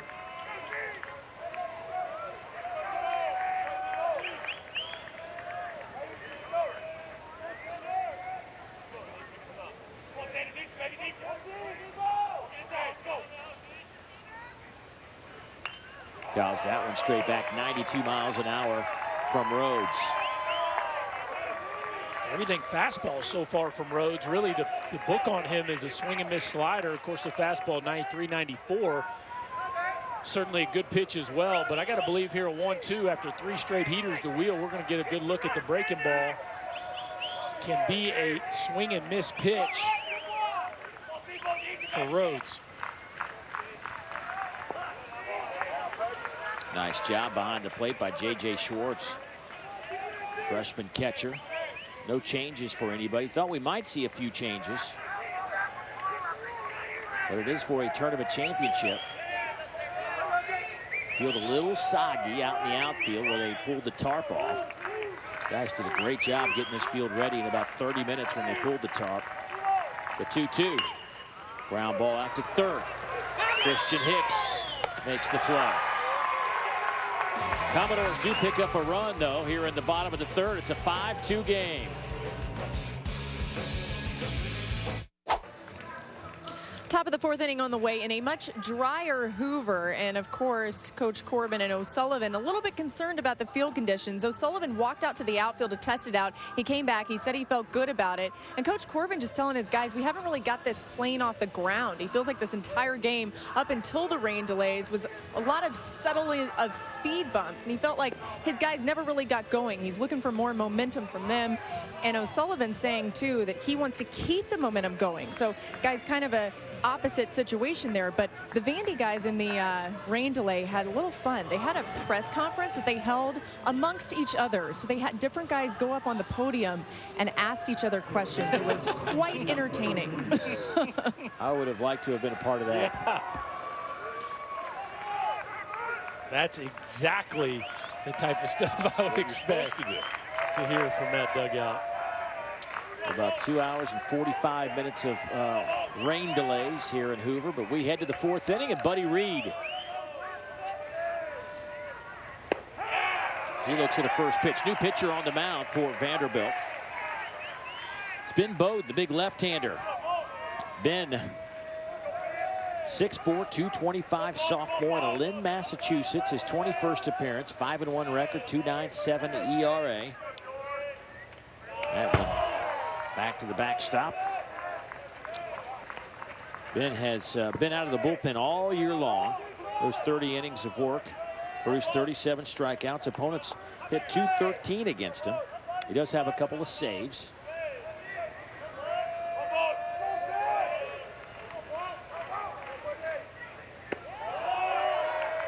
That one misses. 2-1.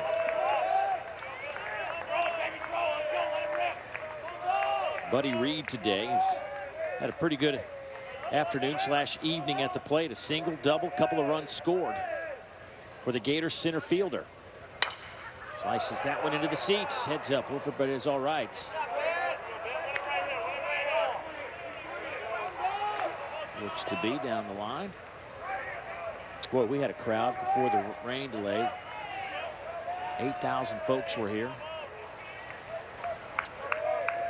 A lot of tip the cap to the Vandy fans here. A lot of them stayed. There were a bunch of them here to start the game, and many of them stayed around. Ground ball out to Murphy. Well, Buddy Reed has certainly been front and center this week at Hoover Metropolitan Stadium. He is certainly, look at his glove. Buddy Love 23.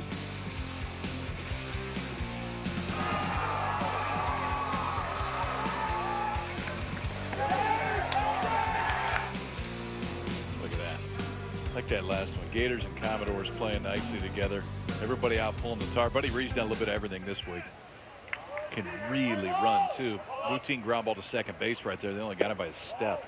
What was this? We clocked him at 3.9. 3.9 from the left side. On a full swing. Berkey, what was your best time out of the box?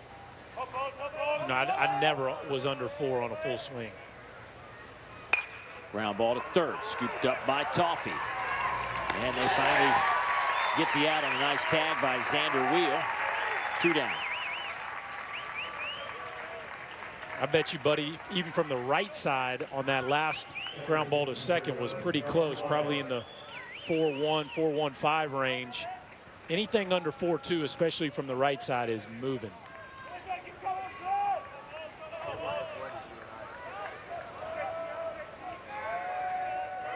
Here's Josh Tobias, the senior out of Greensboro, hitting cleanup for the Gators, but today playing second base because of an injury to the freshman second baseman Dalton Guthrie, who had started every game at second base.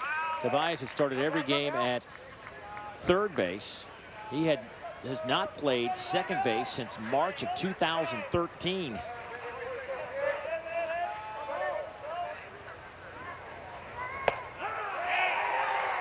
.94 miles an hour. There's Dalton Guthrie. Hurt his wrist yesterday on a swing, his left wrist.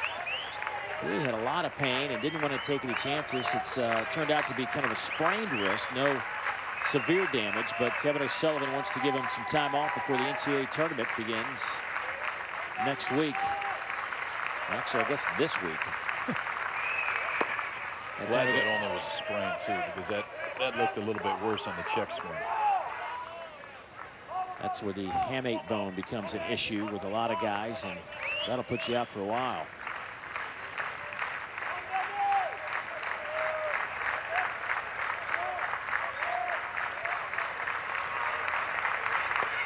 Tobias looks at it a little bit low, 2-2.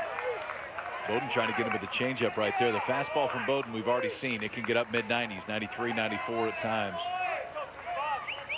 He and Kyle Wright have really been the two most reliable guys out of this Vanderbilt bullpen over the course of the year.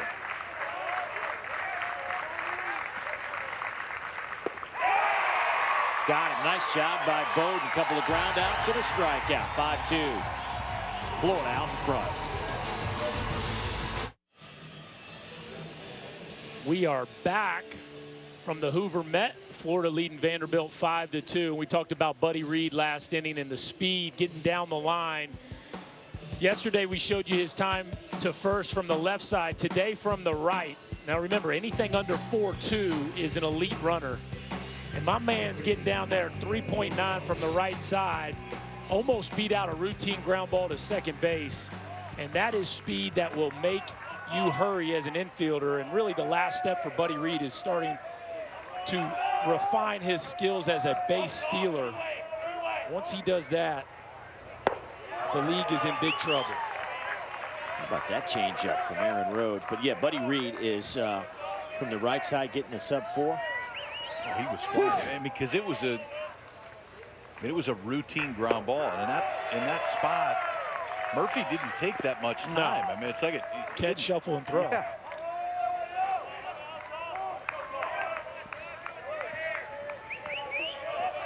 Well, anybody with Buddy Love on their glove better be fast, right? A slow Buddy Love just wouldn't seem right, would it?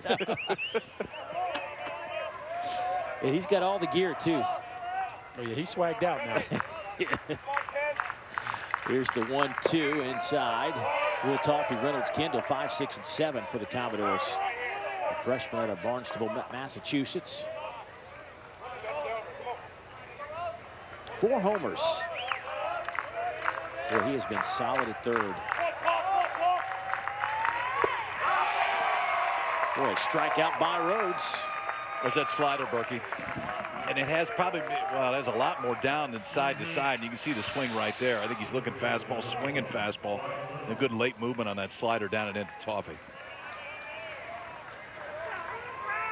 Aaron Rhodes now with 29, actually make it 30 strikeouts to 12 walks on the year.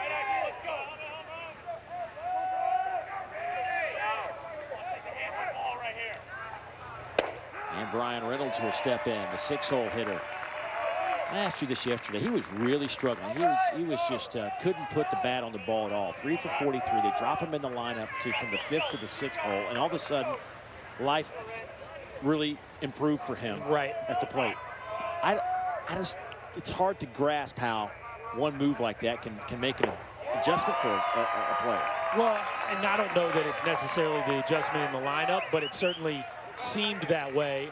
I think it probably has more to do with his perception of him moving down in the lineup, or just that day finally finding something that's going to work, not just for an at-bat, but an extended period of time, because even though he's made an out in this game, it was a rocket. Almost all line drives here recently. And then he got hit on an 0-2 pitch nonetheless. That is the 4th hit batter of the year by Rhodes. They never hurt that much on an 0-2 count, Dave. No. It feels a little better. Yeah, they don't. Those ones, they don't sting.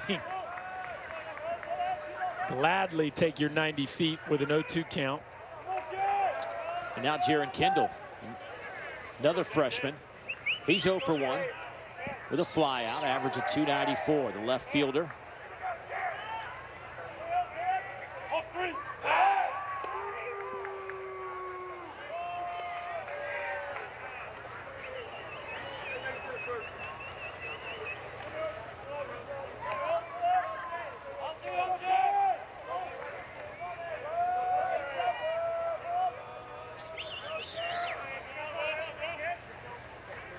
Kendall, 5 homers on the year.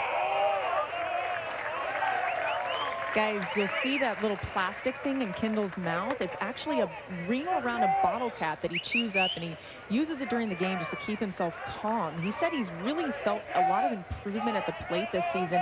He said he just really was trying to get used to the competition in the Southeast. He's from Wisconsin. He said baseball's a lot different there. Ward is having a tough time. I thought for a moment maybe he swallowed it. But he's chewing on it a little bit. That's a new one for me. The ring of a bottle cap while playing. Whatever works for you. It's working. Kid's getting better every week.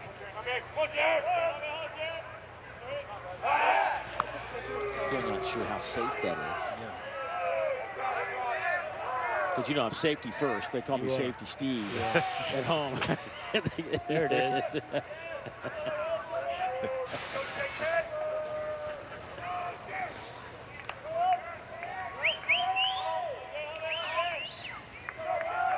Aaron Rhodes with a couple of strikeouts. As a 1-1 count here. That gets by J.J. Schwartz. And Reynolds down to second base. Well, Schwartz was working to get over there, but again on this slider, when it hits the dirt, watch it go. It just is going to spit up as fast as it possibly can. And if you don't get any of that body over, which Schwartz didn't right there, it's just going to shoot right past him. So Reynolds out to second base, hit by a pitch, then moves up on a wild pitch.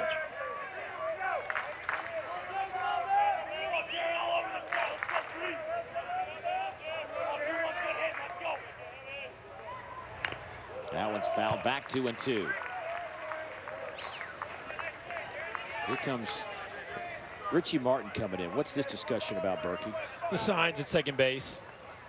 And I don't know if he's seeing something from Toffee that maybe they have him, but he wants to make sure that Vandy's not getting an extra bit of information out there. These two teams played a 3-game series in Nashville toward the end of the regular season. Florida won 2 of 3 on the road. Another strikeout for Aaron Rhodes. The 2-2 pitch right past Kendall. That's his 3rd. And he can bury this slider. We saw it earlier to Toffee, and now again to Kendall. And I tell you what, KP, when he shoves that thing inside on a lefty, it makes them spin really quick. And then the bottom drops out of it. I think they're seeing fastball out of his hand. Just shows you how tight the spin on that slider can be when he throws it correctly. Kendall and Toffee, I think, both saw fastball. Look how close it was to actually hitting Kendall, too. If it has any side to side, it is going to hit the right hand. A little change up in there for a strike. Penn Murphy, the 8-hole hitter, 0-1 on Penn. His first time up back in the 2nd. About 3 hours ago, flew out to left. Eric Handhold got the start for Florida today, but obviously with that 2.5-hour rain delay, his night was finished. 92. Misses the plate, 1-1.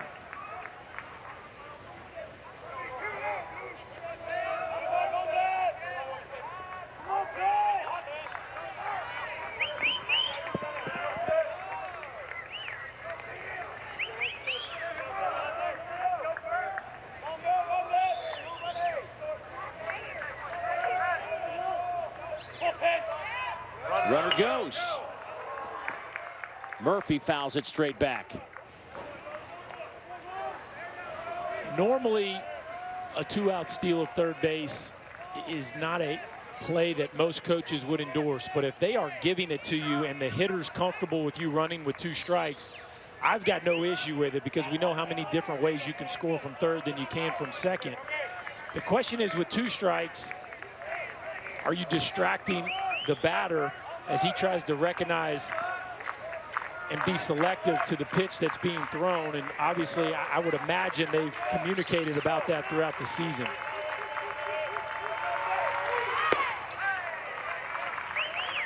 I played with guys that absolutely did not want you to run with 2 strikes. Hey, dude, chill out. I'm trying to hit. If you can't get it early, don't go. And you've got to respect that as a base runner. 2-2. This is where he struck out Jaron Kendall.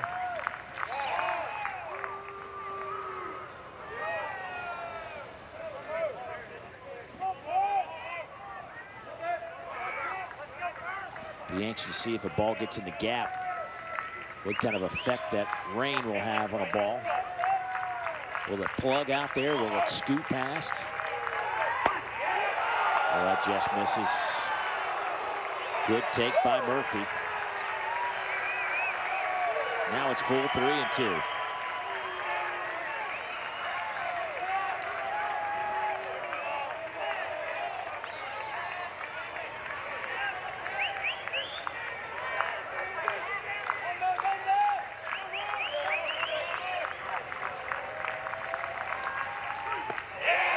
Changeup misses. He walked him.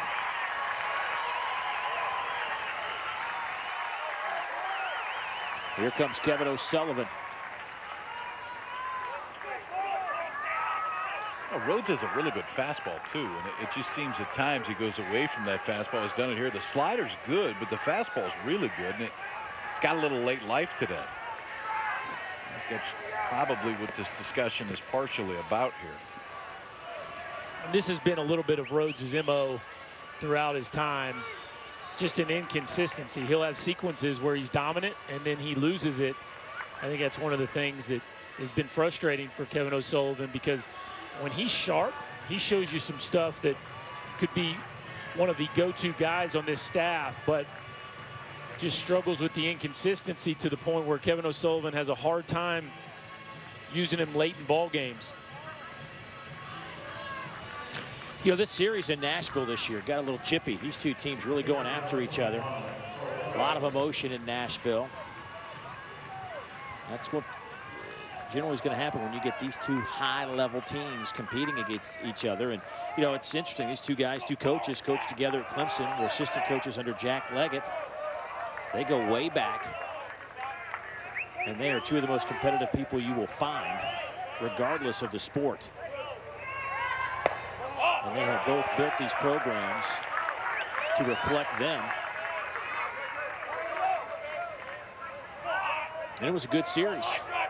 Oh, it was a great series. I mean, we said it when we were there. It felt like it was a super. Yeah. I mean, just every pitch felt like it mattered, especially day 3 with whoever won that was going to win the series. Florida won game 3, 9-7 in 10 innings. That one is fouled straight back.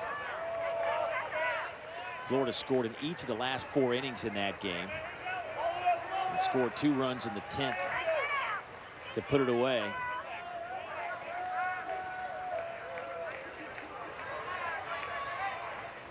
These two clubs first met. This is how long they've been playing baseball against each other. They first met back in 1927. And they're not best of friends on the field. I think that's the nice way to put it. Can you imagine the coach's locker room with Leggett, O'Sullivan, and Corbin? Some energy in that room. I'm going to tell you that right. A little intensity, too. Yeah. Eric Bakich was on that staff at some point. Eric Bakich's club today, the Michigan Wolverines, win the Big Ten. They're moving on. 2-2 on the catcher, Carl Ellison.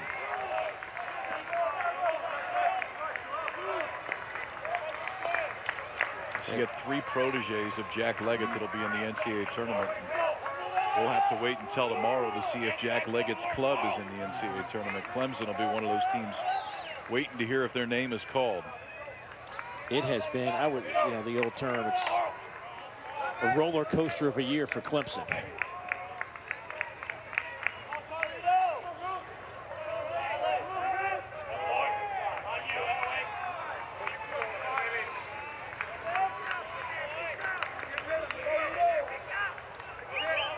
Two outs in the inning, 2 on.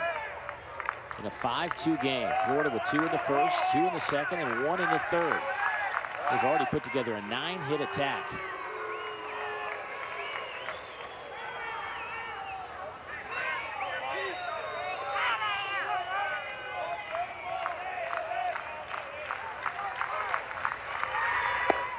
That's up in the zone. It's full again, 3-2. You can see at times Rhodes kind of pushes it. So that elbow will drop a little bit. The arm angle drops with it. And that's when that ball really flattens up and comes up in the zone. When he gets over the top of it, that's when the slider's real good and the fastball has a little bit of depth. And when he gets behind it, you see it almost looks like he's pushing it to home plate. Velocity's still good. It just doesn't end up down in the zone.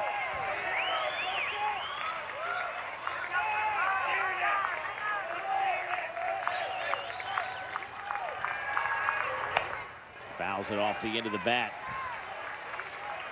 Guys, we were just talking about how close that staff still remains with Corbin. Eric Bakich, of course, now the Michigan head coach, called him just before this game got started to tell him that they were in the NCAA tournament after winning the Big Ten championship. And really, Coach Corbin said he just got chills. He was so proud of his former guy, and he just said it was a really special moment for them. And, of course, Bakich said that Corbin was one of the first people that he wanted to call. Cool. That's great.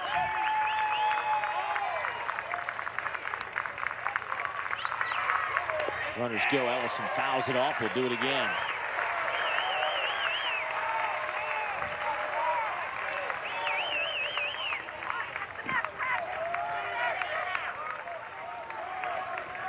Boy, Rhodes has good stuff. He's just got to find the plate. That one, too, it looked like he took a little something off of it, trying to two-seam it moving in, and it had great movement. Ellison just got a piece of it to stay alive. Ro Coleman on deck if Ellison can reach. Top of the lineup. Ellison lifts it to center. Buddy Reed can't catch up to it. Reynolds will score, throw to third. Did they get the out? No, safe. Everybody's safe. It's a 5-3 game.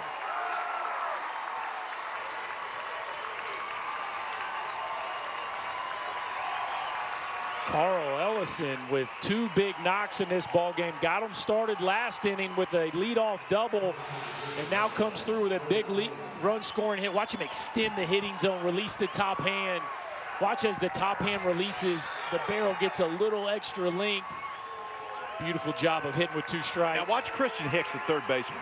And remember, Josh Tobias, the regular third baseman. Hicks goes there to break, to cut. It's not his cut. It's the first baseman's cut. If he's home right there, the inning's over. Because the throw from Reed would have been there in time. And just to take the 4 or 5 steps in that way, if he's standing on third base, the throw was there in time. He tags Murphy out, and they're out of the inning. Instead, we'll have a new pitcher. Rhodes is done. That was the 8th pitch of that at-bat, and Carl Ellison just got the barrel, just threw the barrel out there. And Tobias is normally the third baseman. Because of the injury to Guthrie, he's had to move over to second base, and that's why Hicks is over there at third. Kevin O'Sullivan just got done telling him, reminding him, I should say, of his responsibilities and miscommunication defensively, and that's part of the storyline. Dalton Guthrie out, Josh Tobias moves over, Christian Hicks in. And as you said, KP, could be back in the dugout. Yes, a run would have scored either way, but now the inning's still alive for Ro Coleman. It's a 5-3 game, and, well, we have a second. Danny Young comes in the game to pitch for Florida, but Kyle, just a moment ago, we were alerted of all the 16 regional sites. These are the sites that will be hosting. Of course, the top 8 and the seedings will come out tomorrow, but we do know these will be the locations for the regional next week. Yeah, and there's no guarantee that all these teams are 1 seeds, but I think it's fairly safe to assume that all these teams are going to be 1 seeds. The biggest surprise is UCSB, Cal Santa Barbara, who will actually host in Lake Elsinore because their home field does not have lights. They could not host in Santa Barbara. They put in a bid to host at the minor league ballpark in Lake Elsinore, which is a couple hundred miles away from Santa Barbara. It's not like it's up the street. But I think most thought the College of Charleston would probably get a host. They did not. Santa Barbara does. Fullerton really came on towards the end of the season. They end up winning the Big West. UCSB finishes second. Here's some of the action today. Canisius. Columbia, who was the first team to advance this year into the round of 64. Florida A&M, the Rattlers in for the first time ever this year. We got a few first-time evers this year. Florida A&M, Radford in for the first time this year. A busy time in Tallahassee with FSU and FAMU. Yeah, you just hope they send Florida A&M somewhere other than Tallahassee for the regional. Yeah. Hey, congrats, boys. You made it for the first time. Now you get to drive up the street for the regional. Literally, like across the street. Yeah. Danny Young, his 18th appearance. Couple of saves, nice 2.7 ERA, 22 2/3, 20 strikeouts, 9 walks.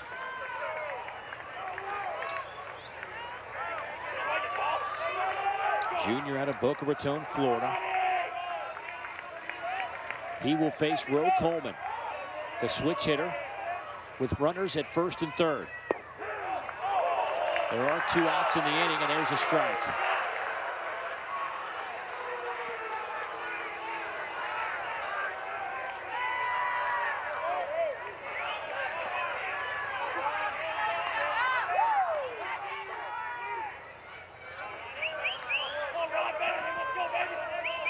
Coleman 0 for 7 the last 2 games. And yesterday, he was really hacking away at the first pitch. I mean, he just went up there and didn't produce much. Looks like he slowed down a little bit. I did like, though, leadoff at bat of this game. Walked, came around to score. 5'5", sophomore out of Chicago. Fouls it off at the plate, 1-2.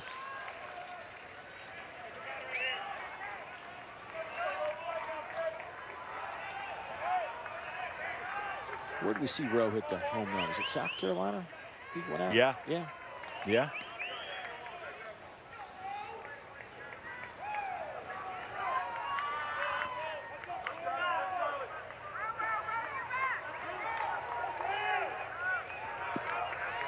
He's seen 10 pitches today and 3 at-bats. Saw 9 pitches and 6 at-bats yesterday.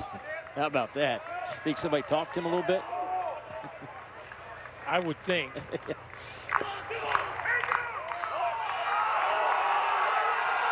Boy, Vanderbilt dugout just exploded. They thought there was a balk in there. He stepped off. He stepped off the back.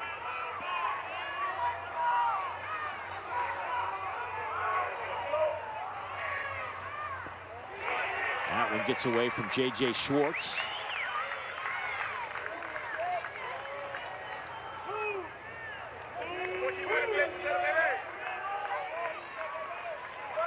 Wonder if Vanderbilt will try something here on a 2-2 count. They seem to be okay with Ellison standing pat at first base. That was behind Coleman. That went right behind his knees. That's pretty good footwork to not get hit there. Got to make a decision real quick, and he goes forward. And with Rhett Wiseman on base, I'm sure the Commodores wouldn't have minded him wearing that one. Ground ball out to second. Martin's only play over to first. They get the outs. But another run on the board for Vanderbilt. They've cut it to 2. When we come back, we will talk to the Vanderbilt skipper. Tim Corbin will join us.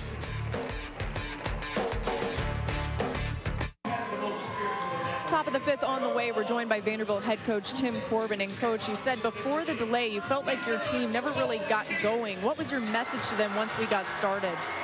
In this part of the game, I was just trying to get back into the game a little bit at a time, just be committed to first base more than anything else. And I think once we get the momentum, we stop them, then we can get our own momentum back into this game. Factoring in the delay, what's your plan for the pitching staff?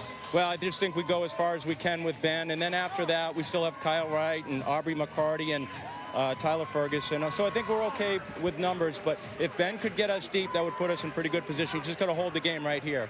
All right, thanks, Coach. Dave, they do have some depth in that pitching staff. That's right. We might see Tyler Ferguson in there and a whole host of other arms from Vanderbilt. But right now, Ben Bowden.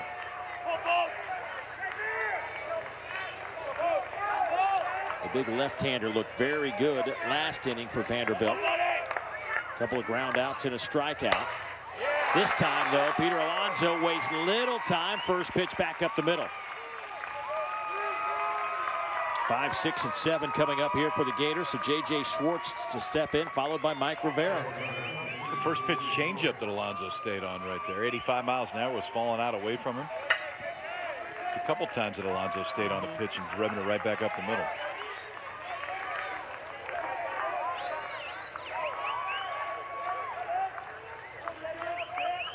J.J. couple of hits tonight, has scored a run. His average now up to 312, 14 homers, 60 runs batted in. Florida hitting a tournament best 326 coming into this game. Averaging over 7 runs, almost 11 hits per game. J.J. Schwartz is now 10 for 16 in the tournament. Think he's locked in? Now leading the league in RBIs.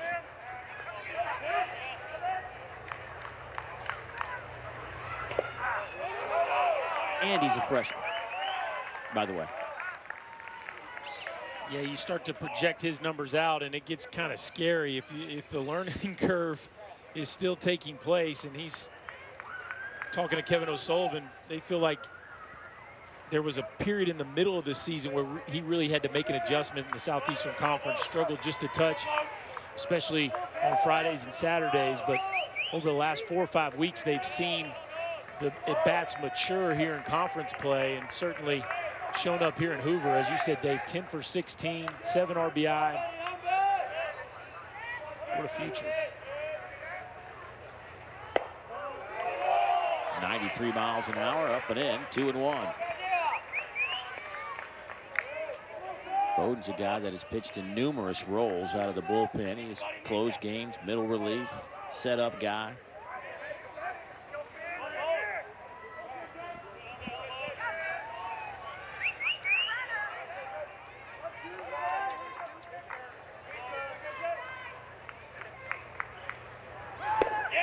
Chases that one up, 2-2.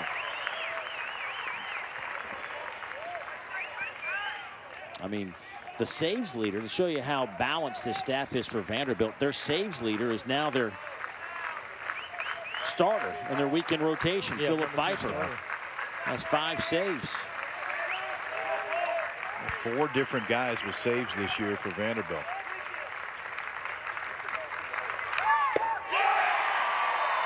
Boy, big cut by Schwartz, got nothing but air. He stayed with the fastball. Threw the fastball by him before, then came right back to it. Now we got a little extracurricular going on, which... Yeah, watch this, swing and a miss, and Carl Ellison had something for J.J. Schwartz. And J.J. let him know he didn't like it. As he's leaving, right here, you'll notice Carl Ellison's letting him have it, and then J.J.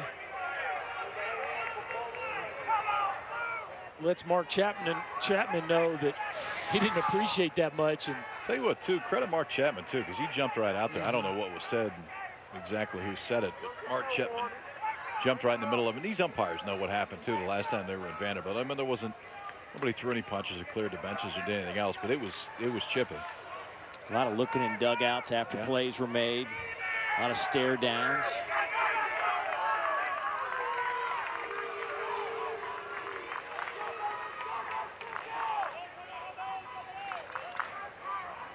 Ellison now talking to Mike Rivera, who also catches but plays DH, playing the DH role today.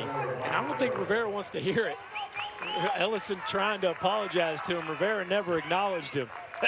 He goes, "You need to talk to JJ. Don't talk to me." Yeah, I don't think Mike's too keen on that apology at the moment. That's his answer. Reynolds knocks it down, scooped up by Kendall. They will hold Alonso at third. And now Rivera barking out at second base. Jeff Head out there having a little chat with him, saying, slow it down. Well, I just can't be more impressed by these two young freshman catchers from Florida as Rivera gets a fastball down the zone and hits a bullet in the gap. Now, we had a little miscommunication yesterday with Alonso and Craig Bell, so Craig Bell nearly tackles him. That's a borderline bear hug. And then Mike Rivera, he wants Vandy to keep their mouth shut, and he's going to let them know it. Young man plays with some serious intensity. Jeff Head standing right behind him. Getting interesting.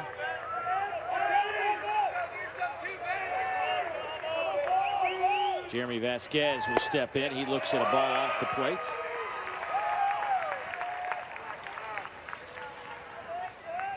He's 1 for 2 tonight, average up over 300 for the Gator right fielder. Another freshman. He's out of Palm City, Florida.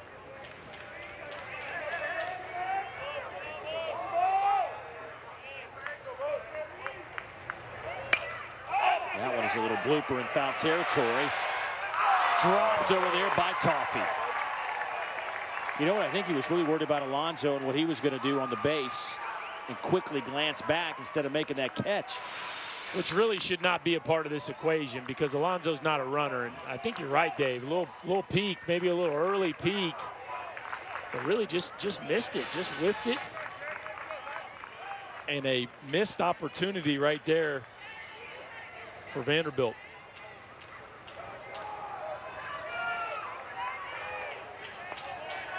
Toffee just a freshman at third base. Vasquez getting ready to step back in. Just looking down these two rosters, and these are so talented teams, each in their own way. 6 freshmen and sophomores starting for each club tonight. 12 total in the starting lineups. Think about how good they are now. 11 hits for Florida. 2 strikes now on Vasquez. It's going to be awfully tough to make some headway in that East. I mean, Florida and Vandy just have positioned themselves with recruiting and consistency. And as you said, here they are in the championship game playing so many freshmen and sophomore. A.J. Puck's going to be Florida, I mean, a you monster. look at their top 4 starters from this year's team. They get them all back next year. They very well could be the #1 team next year when the season starts in February.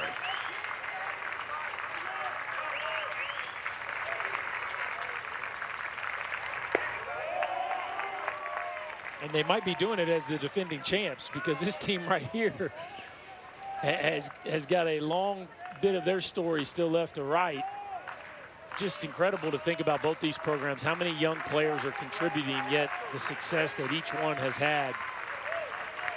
Pretty scary for the rest of the league. 2-2 on Vasquez. Runners at second and third. Fouls it off, we'll do it again. Only 1 out in the inning. On deck, the 9-hole hitter, Christian Hicks.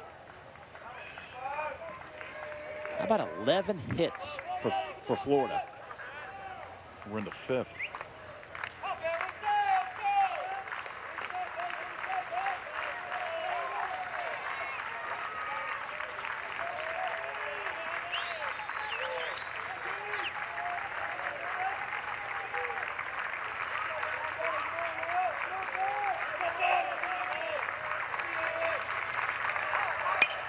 Off the glove of Bowden.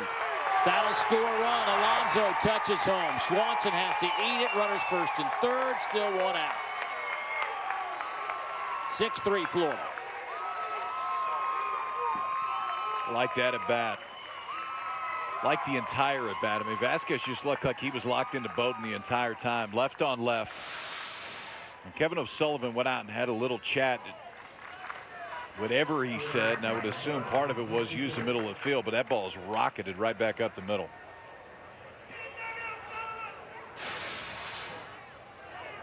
Kevin O'Sullivan being summoned.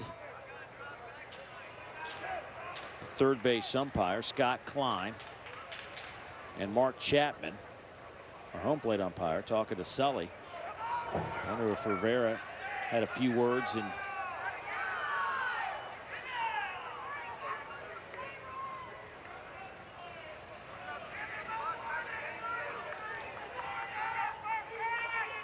maybe something was coming out of the dugout as Sully looks down the end of that dugout. I want to keep a camera on Kevin O'Sullivan.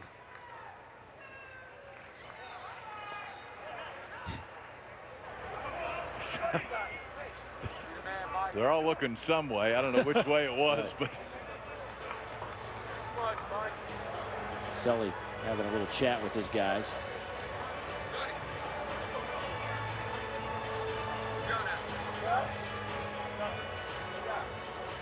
Now my question is, if they've been warned that if somebody from the dugout barks again and they don't know who it is, who gets they throw? The head coach get tossed in that situation? They can. Well, maybe that's what he was saying, guys. I'd like to watch the end of this game. I don't want to get run. I want to watch. So whoever it is, knock it off. See right there, first pitch fastball. He just told his young hitter, and there is a way to pump your guys up and show emotion without turning negative towards the other team. And I think that's what the umpires are trying to do right now. Keep it clean, keep it directed positively towards each individual club, not trying to create conflict with the other guys. And that's kind of where we're at in this game. I don't think anybody wants to stifle the enthusiasm, but certainly don't want to see any venom either. Christian Hicks will step in. Rivera running home. Let's see if we can find the culprit here. Yeah, busted. That's no good, JJ. You gonna sell your boy out like that? That's Dalton Guthrie pointed to. It's Rivera's high school teammate. Rivera over at third base. Be interesting to keep an eye on Rivera when he comes home with Ellison down there. They had a nice little chat right before Rivera singled. 0-1 on Hicks. This time he's swinging away. 0-2.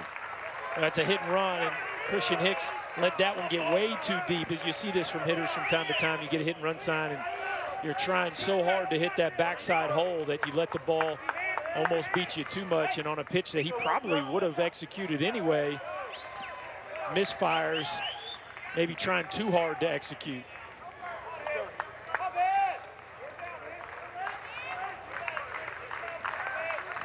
Hicks, the freshman out of St. Augustine, Florida, went to the Bowles School. He's considered the 12th best shortstop in the state of Florida coming out of high school. That one gets away from Ellison. Here comes Rivera. He will score.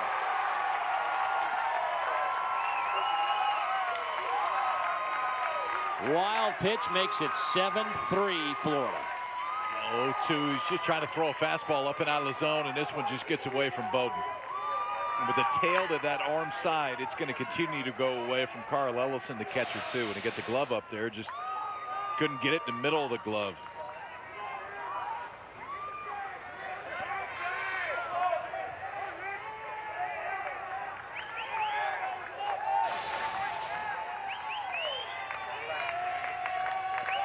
So now it's 1-2. That one misses.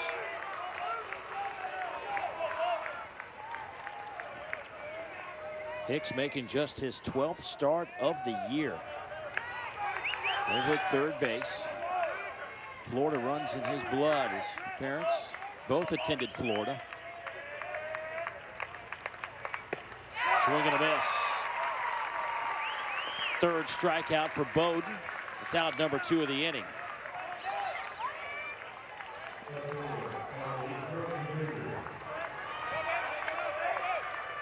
Rivera, J.J. Schwartz in the middle of your picture there. A couple of catchers.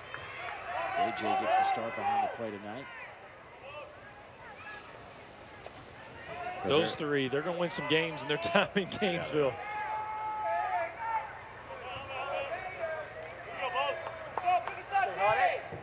Harrison Bader, the junior, will step in. It's the top of the lineup. Bader has a home run tonight. Led off the Gator first with a bomb. And as Berkey, you mentioned, actually hit two. Missed one by about a foot.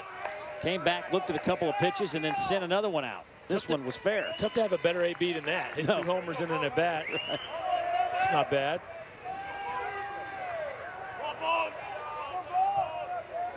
He also had a great catch out in left field. This one to left field. Shallow left. Swanson backing up, foul territory. But another couple of runs on the board for Florida. It's a 7-3 game here at the SEC Championship. The Western Conference Finals roll on with a crucial Game 4.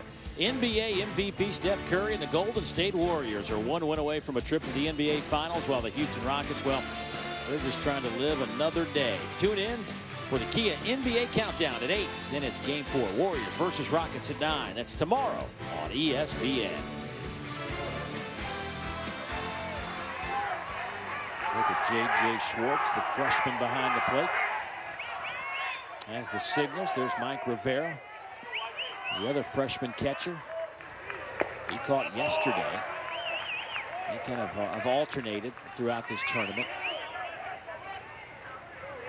You know, you recruit catchers, freshmen, you know, you think you got a good eye, but you just don't know, right, till you get them on campus. And that had to be with the staff that he has for Kevin O'Sullivan. It had to be a question mark until they got some game experience to figure out how good these guys could be behind the plate and how could they handle the staff. How about the fact, I mean, the last freshman catcher to play extensively obviously was Zunino, who basically played 3 straight years in Florida, but now you have 2.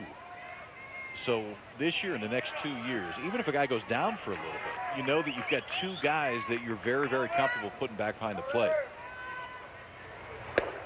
We were talking about this earlier, too. Rivera, to me, defensively is outstanding already. And Schwartz, when we'd seen him the first few times, looked like he had a ways to go. I think he's looked very good in the last few days behind the plate. We know about the bat, but if he can catch and that bat is there, that's a huge draft guy in 2 years. And how about the recruiting job? You convinced two catchers to come in the same class that are both.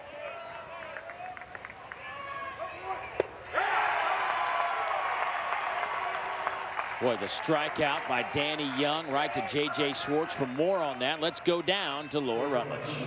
Well, guys, Schwartz and Rivera have worked a lot with assistant coach Lars Davis, who very recently was a catcher in the pros. One of the main things he's worked with them on is keeping the glove relaxed and quiet. Of course, they're dealing with catching guys that are throwing 97, 98, even in the 99. So it's new for them. One of the pitches that they struggled the most to catch was the slider, but it's something that they've continually worked on, especially keeping the glove quiet when men are on base. That, of course, was a situation where especially Rivera would get a little antsy with his glove and move it around a little bit, but still impressive what they've been able to do so early on, guys. Yeah, I thought the other day, too, when Schwartz caught puck, his hands looked really, really soft. And that was when you could really tell, all right, he's made some good strides defensively back behind the plate, because it's not easy to catch a guy. The first pitch of the game's 98 with a really good slider, and he made it look like he was comfortable back there. There's not a lot of freshmen that could do that. 0-2 on Dansby Swanson. He looks at that one off the plate.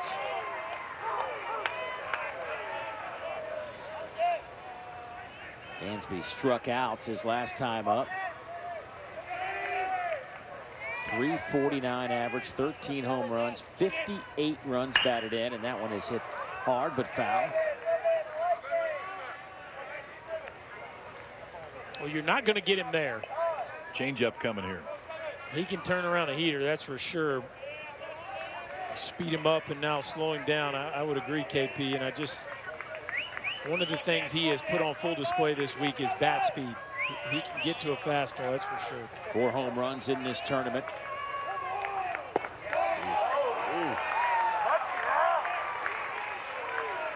It's now 2-2.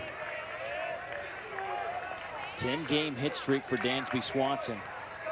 Scored 12 runs, 6 home runs, and 15 RBIs in that stretch. I would say that he is pretty locked in. Chases one down in the dirt.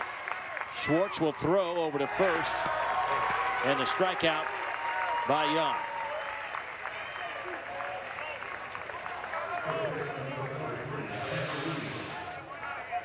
We get a breaking ball in the dirt. Really good job. Look how soft he is there with the upper body, and the ball falls right in front, which you cannot diagram that any better if you're a catching instructor. That's exactly where you want to see the ball fall every time, and that doesn't happen on accident. You got to be really soft and have the proper angles. I tell you, the other piece I think that we haven't hit on yet is that when they're not catching, they're DHing, which is not easy for a young player to do oftentimes, and both of them have been so consistent hitting in the DH role. I think that's equally impressive as the defense. Danny Young is just pumping it in the zone right now.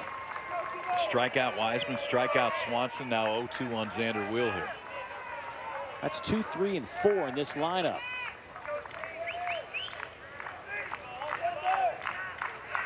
These guys that have combined for 38 home runs. Got him to pop it up straight back into the seats. Good night for the foul ball. Had a huge crowd, as we told you. 8,000 on hand, and then the rain came. A roughly 2.5 hour rain delay. Our second one cleared out many of the fans that were here. Boy, yesterday was a great environment in the semifinals with Texas A&M and LSU also playing. Lifted to right. Vasquez to the line. Makes the catch, inning over. Nice job, Danny Young. That'll make his coach happy. Kevin O'Sullivan. We'll find out in a moment because we're going to talk to him on the other side.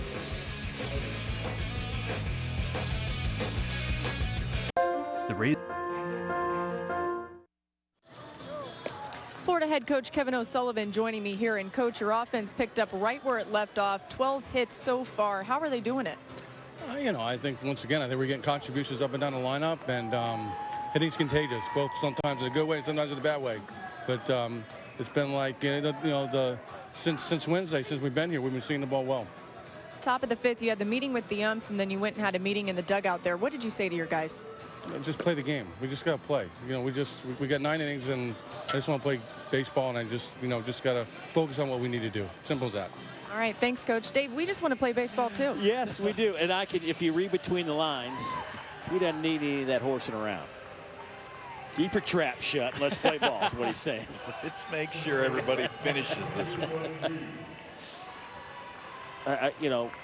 We are fortunate to be around these coaches this week a lot, and we've been around them for years, and we know how competitive they are. And while they are friends, there's a trophy at the end of this one.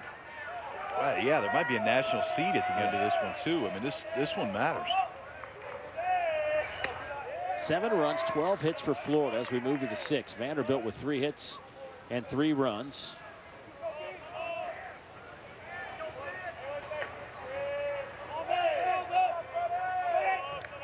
Scott Brown in the jacket in that Vanderbilt dugout. The pitching coach signaling in. See what that was for Ben Bowden here against Buddy Reed. That one misses up, 92 miles an hour. It'll be 2-0. Buddy 2 for 3 today. Scored a couple of runs. And almost beat out a routine grounder his last time up. We clocked him from the right side of the plate at 3.9 seconds down the line.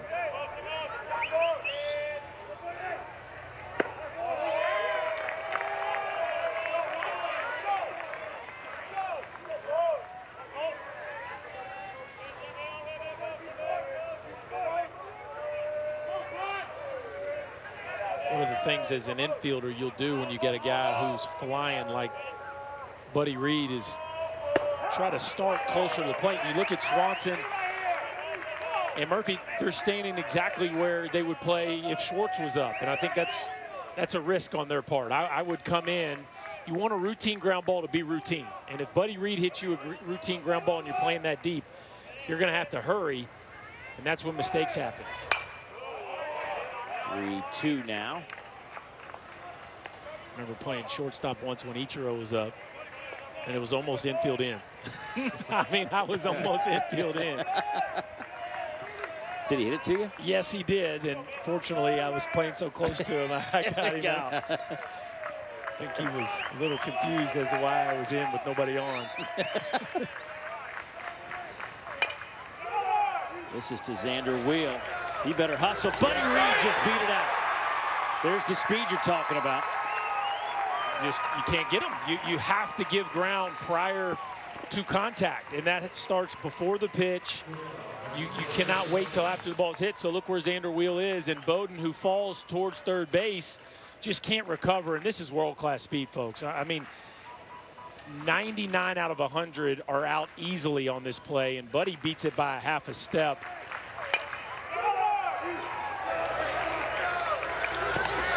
That's picking him up and putting him down, KP. Yeah, and he knows about 20 feet out that he's beating Bowden to the bag. I mean, regardless of whether Bowden catches it or not right there, Reed's going to beat him out. Right-handed arm, if he's falling towards first, maybe there's a chance that he can get over there. But if the lefty's falling over towards third base, the foot speed's too much.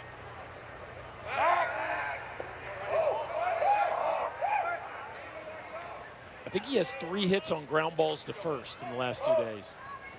That's crazy. It's in Little League now. Playing in the SEC championship game, he hitting grounders to first for hits. With a lot of high draft picks on this field. You just don't see that every day. But one thing I'd like to see, because we're not talking about a little guy now. Look how much bigger he is than Xander Wheel. And I'm interested to see if the power comes with him. Just 2 home runs on the year. He is 6'3", 200 pounds and can fly. Richie Martin.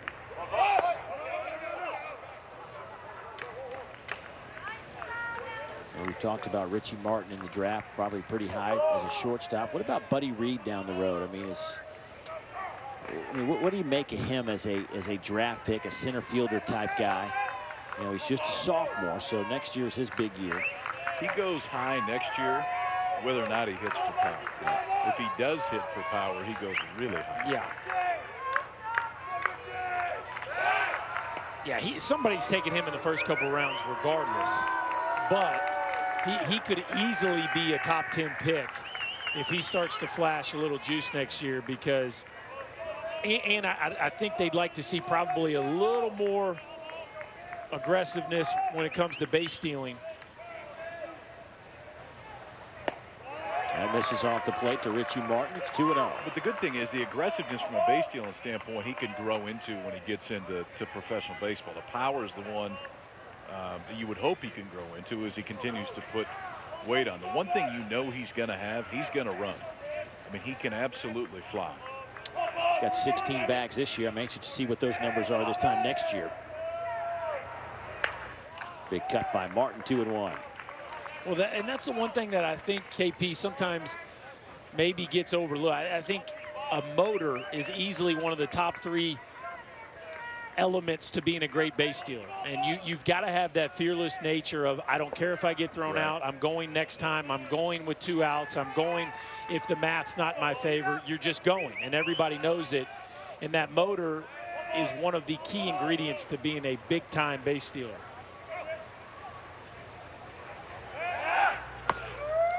Think we get a little action here on a 2-1 pitch, or what are you guys thinking? Just play it straight up? I don't know. I mean, Martin squared just a minute ago, and I don't know if they're going to. In this spot, I think I'd rather you take a shot at a hit and run if you're going to put anything on instead of just a straight bunt.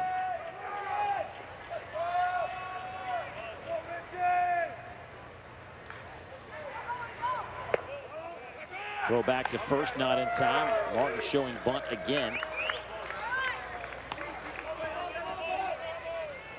And this is one of those opportunities, pretty much a guarantee Bowden's going to try to throw a fastball away here, KP. And for a right-handed hitter with a lefty throwing a fastball running away from you, and you see the 4-hole open there between first and second base, great time to do a little hit and run try to shoot that hole and go first or third.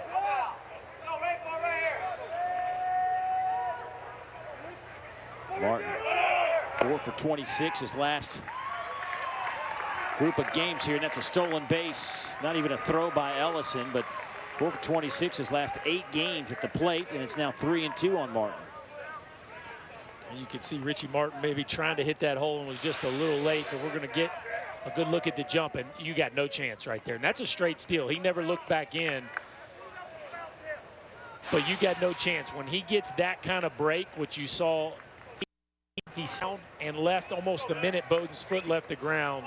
With that kind of speed, he could steal 50 or 60 bases in college with no problem. Is he wearing an oven mitt on that left hand? That's a really good question. Yeah, I've seen a few guys wearing those the last few days.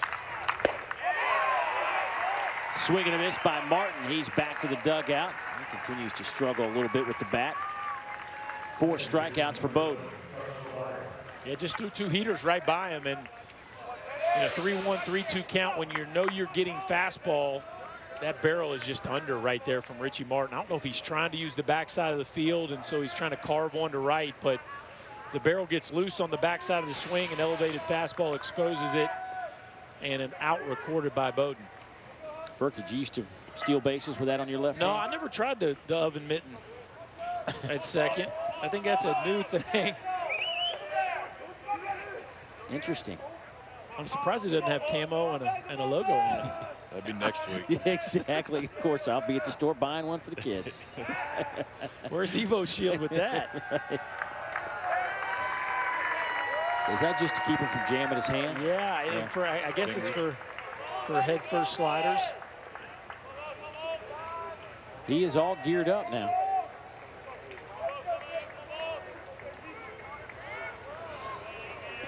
Here is Josh Tobias playing second base today. He looks at a first pitch ball. Well, Vanderbilt had a little bit of momentum, and just as soon as they had some, Florida took it right away.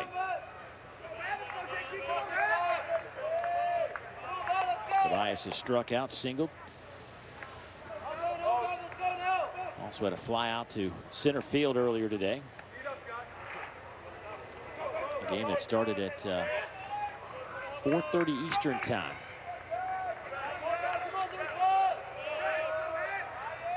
Approaching 10 Eastern time now. Going by quick.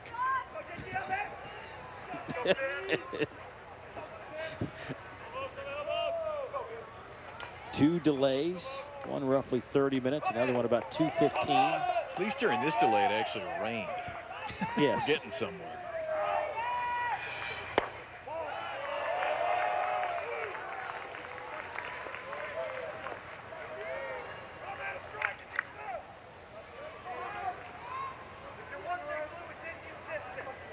Two 2-0 now on Tobias.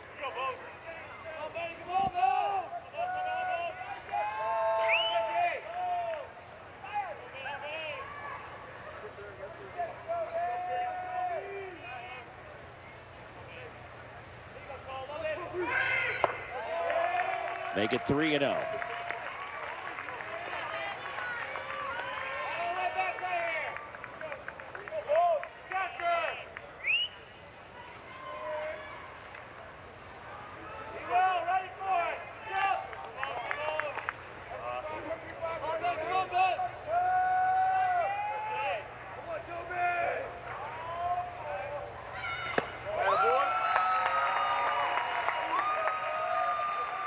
Walked him right there, and Bowden really wasn't even close in that at bat. Here comes first base open, Tobias on, and it's a quick call to the bullpen by Tim Corbin before he got 3 steps out of the dugout.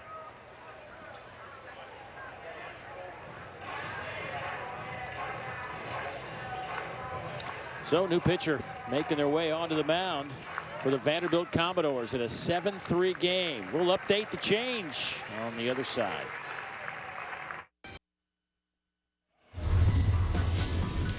Well, some teams have already punched their tickets. They keep adding on to the list. Morehead State, Radford out of the Big South, Texas Southern out of the SWAC. How about UNC Wilmington? Wright State the list keeps growing and growing, and tomorrow it'll be full. Some headlines: Michigan holds off Maryland to win their 9th Big Ten title in history. How about Texas? KP didn't see this one coming. No. I mean, Texas going into the Big 12 tournament had an RPI near 100. So, I mean, this was a club that if they didn't win the tournament, they were not going to get in. Florida State does, in fact, make a statement. They win the ACC title game today, 6-2 over NC State. And I think with that, propel themselves back into the national seed discussion. After getting swept the last weekend of the year, they got swept at Notre Dame a few weeks ago. They got swept at home against Clemson, but they go win the ACC tournament, probably back in that discussion. Again, selection show tomorrow, noon Eastern. We'll announce the entire field. Tobias, Reynolds. You know, when you start thinking about, you know, the talent that's on this team, and there aren't many seniors. Tobias certainly one of those guys that stayed around and has really grown as a player. And we're seeing it tonight on what he can do. He's such a versatile guy. He started playing at third base all season. Tonight they're asking him to play second base. Had a couple chances and has done well. Oh, he's a natural. I mean, if you can, first of all, he's played in the past, but if you can play third base without making an error, you certainly can go play second base. What a weapon for Florida to know they can just slide him over and have a comfort level with him.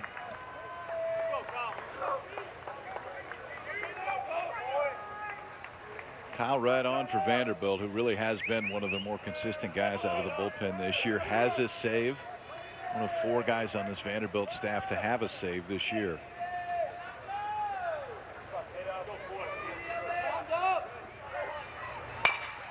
To the right side. Murphy, Swanson, they turn 2, they get Alonso and get out of the inning. How about that job from Kyle Wright? That's efficient. And it starts with the backhanded flip from Penn Murphy. And if you're a second baseman, you have got to be able to have this trick in your bag. Watch the backhanded flip. Before a rain, and had a chance to talk to him before a rain delay. This is his swan song as commissioner of the SEC. The last time tonight at this stadium will be the last time he hands out an SEC trophy, and he will turn over the reins to Commissioner Select Greg Sankey. The two didn't really want to spend a whole lot of time making decisions today, but that's what's the case with the rain coming down. Trying to figure out what to do. This one is popped a couple of rows deep. Guys, but what a tenure for Commissioner Slive. Right on the heels of Roy Kramer, who did such a great job. Commissioner Kramer took this conference to the next level, and then Commissioner Slive really expanded the scope of this league. The most successful launch in the history of cable TV on his watch, which is no small feat. Ground ball to third. Hicks going to have to make a play. Looks good doing it. And they get Ellison. 2 down. Yeah, with the SEC network and all of the things that we saw this week. And the coverage this week by the guys at the SEC network was off the charts. But just the overall growth of this game during that time frame within the conference. And we talked about it earlier in the ballgame. I mean, it forces, just like a lot of things, it forces everybody else to get better at the same time. It's better for the entire sport. How about Roe Coleman getting one off the bottom of the wall? Roe will wind up with a double. He had really been struggling, but did he catch one in the sweet spot? Well, we've been getting on him about swinging at the first pitch, but Roe, if you're going to launch it off the wall, brother, go right ahead. This ball is blasted, almost gets out of the yard, and it's a short stroke, but there's some pop in that bat as he continues to develop. He's hit a home run already this year, and that one is a near miss, and trying to inspire his club. Danny Young has shut them down, but still some game left here, and Vandy needs to start getting it going quick. Yeah, bottom of the 7th. 4-run lead for Florida, and here comes Rhett Wiseman, the 2-hole hitter. Rhett 1 for 2 tonight, his average at .302.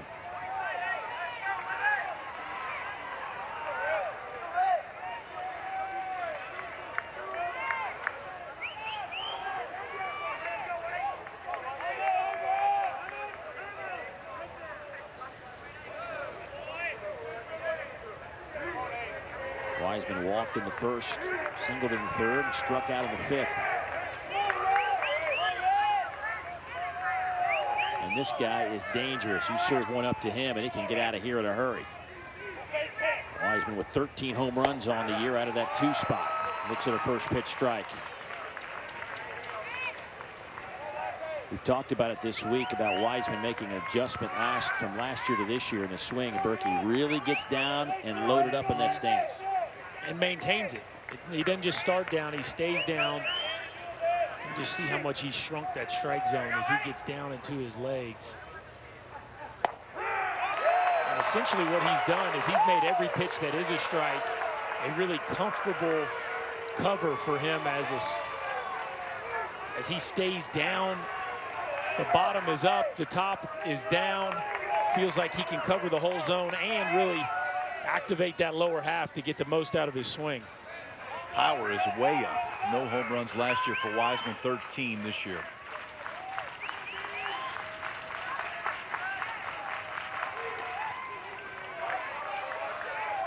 One and 2 now to Wiseman. Good job, J.J. Schwartz.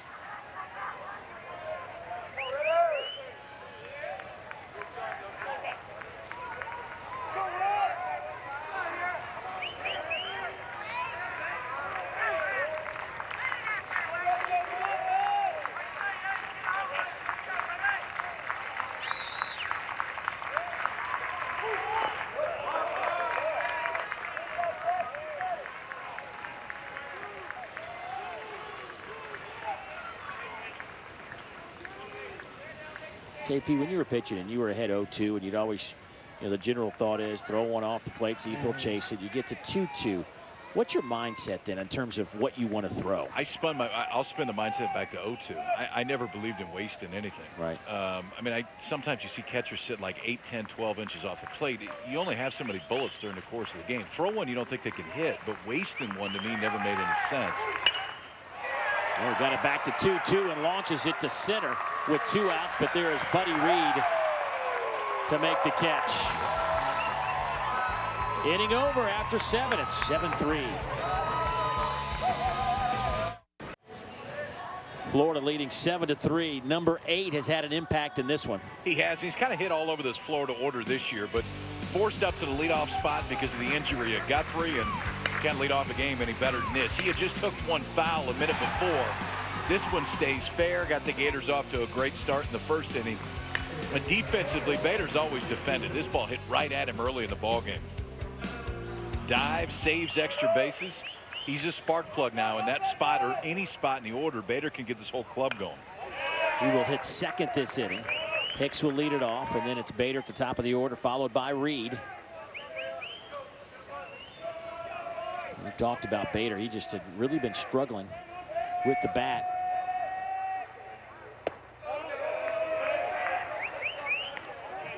Christian Hicks, the freshman, gets the start at third base.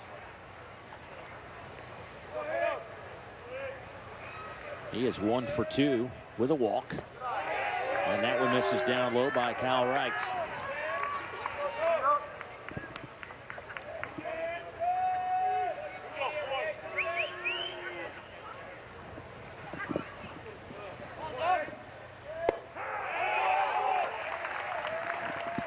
There's a little cutter right there from Kyle Wright.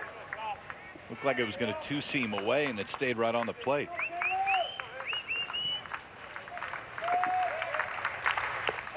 That swing, he went around. Ellison will pop out and make the throw over to first, and they'll get the strikeout.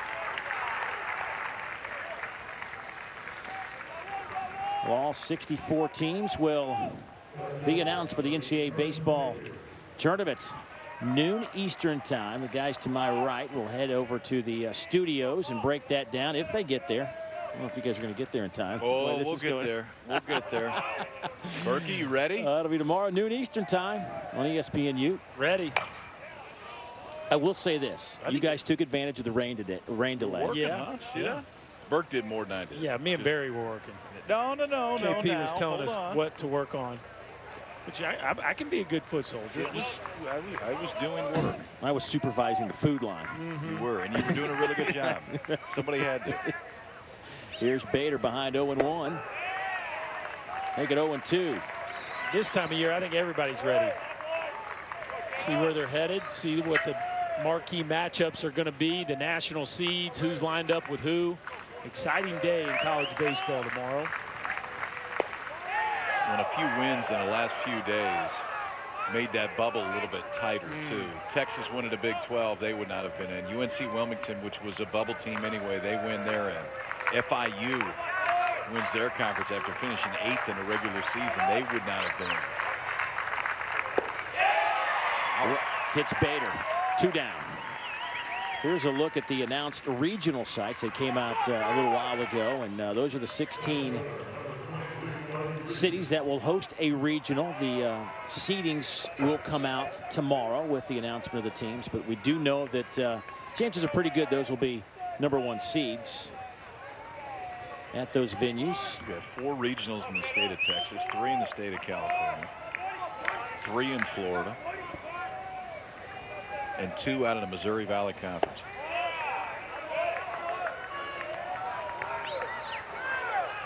What do you think as we wrap up the regular season? Well, I guess conference play before we head to the NCAA tournament. If I had to put the heat on you, biggest storyline this year in college baseball. The new ball? Illinois? I mean, I think the new baseball was early just because it's changed the game back to a point that I think it needed to be. Biggest overall storyline. What do you got, Berkey? I think the new ball is, I don't think it's just early because I think the story's yet to be finished there with how it affects Omaha. We've seen players, Andrew Benintendi goes from 1 to 18. Rhett Wiseman, you just pointed out, goes from 0 to 13. Yeah.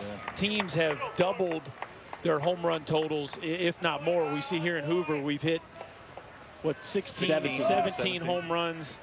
Last year, I think we had 12. So, I mean, the numbers are way up. And I think just the newness of the ball and the way it's affected the game. Runs haven't been way up, but the home run, the most exciting play in the game of baseball, has skyrocketed this year. And I think that has been the biggest storyline of the regular season. I hope to see it continue. Bader's home run today made it 18 as Buddy Reed draws the walk with 2 outs. It's become a fan-friendly game with the home run back in. I know that. And, announcer-friendly. It is, yes, which of course is so important. And the strikeouts are up a little bit too, which I think is a good thing. So from a fan-friendly standpoint, fans like to see the home runs. Fans like to see the strikeouts. Both of those have come about this year. You mentioned Illinois, and I think it's valid too. The Big Ten's been a great storyline this year. We'll see tomorrow just how many teams they get in. But Michigan, the automatic qualifier. I think Illinois is in. Iowa is in. Indiana should be in. Potentially Michigan State. Of course, one of the storylines was some of the marquee programs that might not get in. Yeah. And Fullerton's finished strong. Texas wins the Big 12 tournament. Virginia finished strong. Yep. So some of the program, Clemson finished very well. So some of the programs that maybe a month ago we thought, oh, wow, they're going to miss the tourney. Yeah, they stepped on the gas at the right time.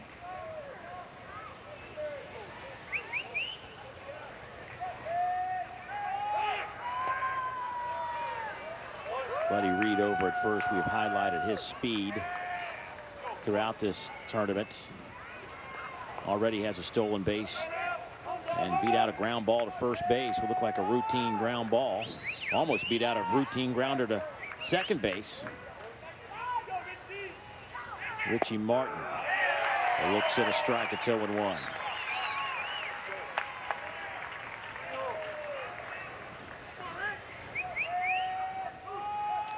Back to the oven mitt.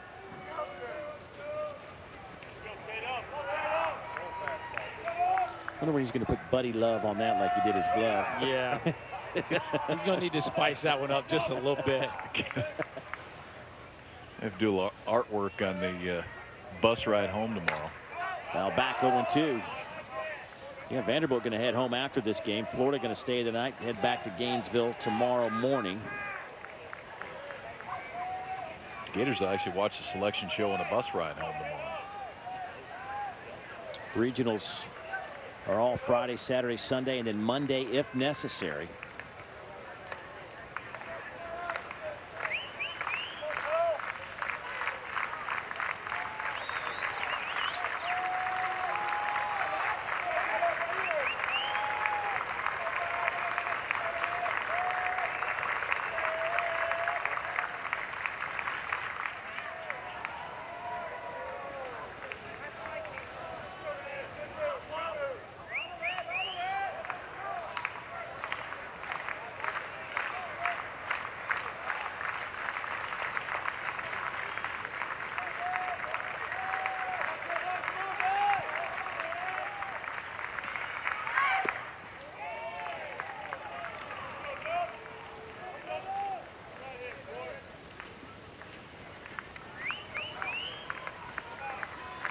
Seems like a long time ago that Ryan Johnson and Eric Anhold started this game. Because it was a long time ago. Yes, good point. Should have said seems like yesterday, and it's almost yesterday. Ooh, close play guy. Perfect pickoff by Kyle Wright. How quick the feet are. How quick the feet are. That's what makes a great pickoff move. Quick feet, short arm action. Throw a dart right over there to first base, and Will puts the tag on. Like Buddy might have been going there, but he's erased to the bottom of the 8th. Andy with some work to do. Trail the Gators 7-3.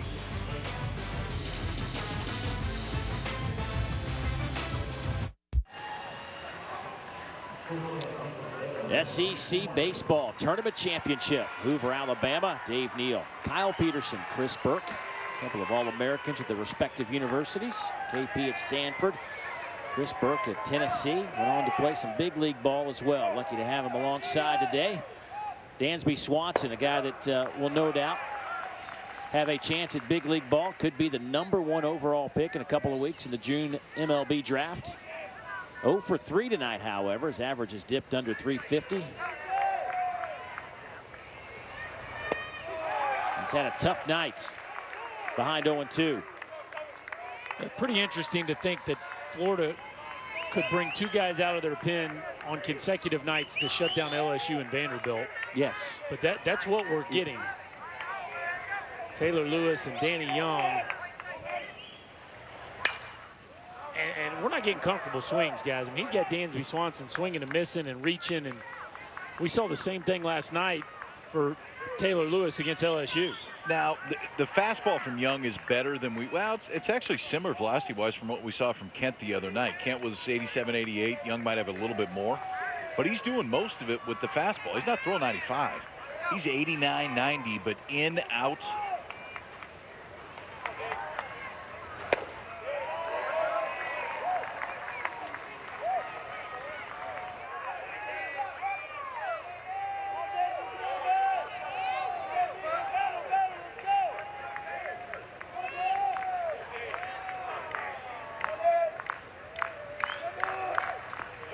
Down in the dirt, 2-2.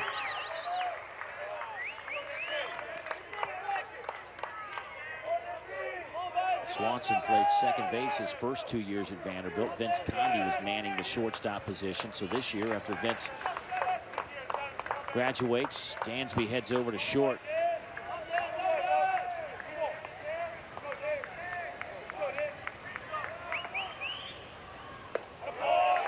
Burke, are you getting anything out of playing second base for a couple? You're a natural shortstop. That's your position. Do you get any benefit from playing 2 years at second base when you head back to shortstop? Oh, I think you do. I think you start to appreciate how difficult the double play turn is and where exactly a second baseman wants it. We knew it was going to be a tough night if he went 0 for 4, and it's just not going to happen. It's hard to hold him down. That's an energy hit. Your star getting things going here in the 8th. If they're going to make a run, it needed to start with him. And Danny Young finally misses in the middle of the plate, and you're not going to get that one back. Dansby Swanson barreling the ball up consistently all week long, and that's a rocket into left center field. And if Vandy's going to make their run, it starts right now.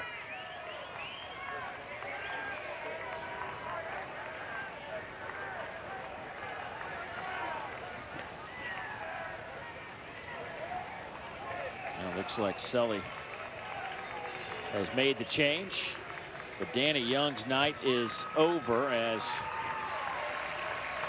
he will get a nice round of applause from the Gator faithful here at Hoover. Doesn't want to leave.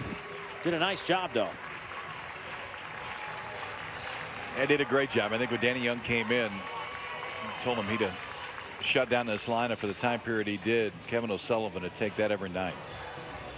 3 1/3, just 2 hits, struck out 3, responsible for Swanson at first base, but did not give up a run. Well, he did give up that shot to left a moment ago by Dansby Swanson. And here's what we were talking about. Keith Law, who was breaks it all down for us at ESPN. This is how his mock draft looks coming up in a couple of weeks. Dansby Swanson going first to Arizona. Bregman going second to Houston, the LSU shortstop. I mean, you got Fulmer and Buehler, the two starters out of Vanderbilt. So you see where they are. 5 guys out of the SEC in the top 10. Right in the middle, too. We just talked about UC Santa Barbara, who got one of those 16 regional host sites. And you will see Dylan Tate on the ESPN family this coming weekend. You're going to see a right-hander that's up to close to 100 miles an hour, really burst onto the draft scene this year. So it'll be great to see Dylan Tate and the Gauchos in the postseason, too.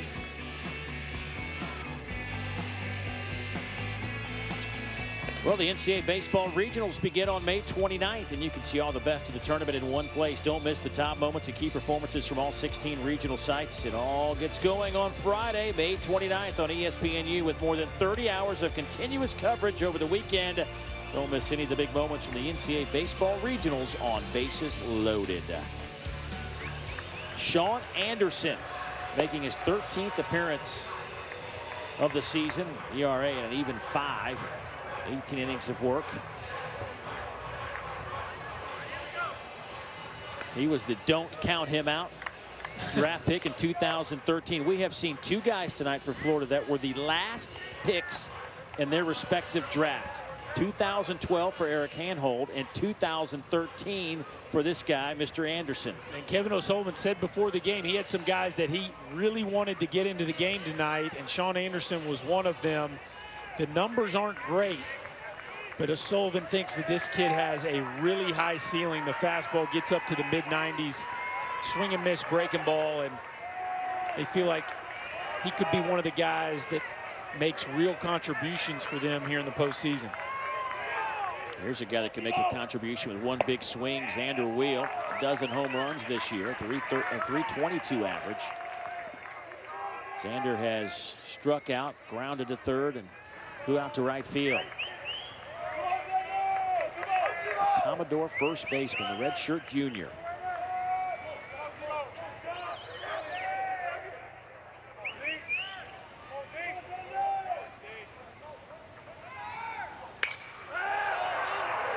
Well, that is high in the air to right, in foul territory. Tobias coming over and can't make the catch. Long run for everybody. Ryan Larson just checked in on the pitching change out in right field. Now he's heading back out after trying to chase that one. He steps in for Jeremy Vasquez. Larson was a starter most of this season for Florida. Jeremy Vasquez, the freshman, has kind of come on lately, so Larson coming off the bench, but he's got 46 starts this year in 59 games for Florida. Only one error in this game. Florida has it. That was 95 miles an hour. I'm telling you, Sully likes this young man. Thinks he's got a real chance. And I'd say 92 to 95, you'd like him too. But you know, smart man. You look at the numbers and you think, man, you're bringing this guy in to close out the SEC championship. But the development over the course of the year has given them the confidence to bring him in a moment like this, and certainly the stuff correlates. 1-2 on Xander Wheel. The other thing it does too, and we'll see whether or not he goes the distance if he can get some quick outs, but it gives Anderson a shot in the arm to say, all right, we trust you in a spot like this, because from now on, every other spot that he comes into the game, potentially the season's on the line. Sophomore out of Coral Springs, Florida. 6'4", 225.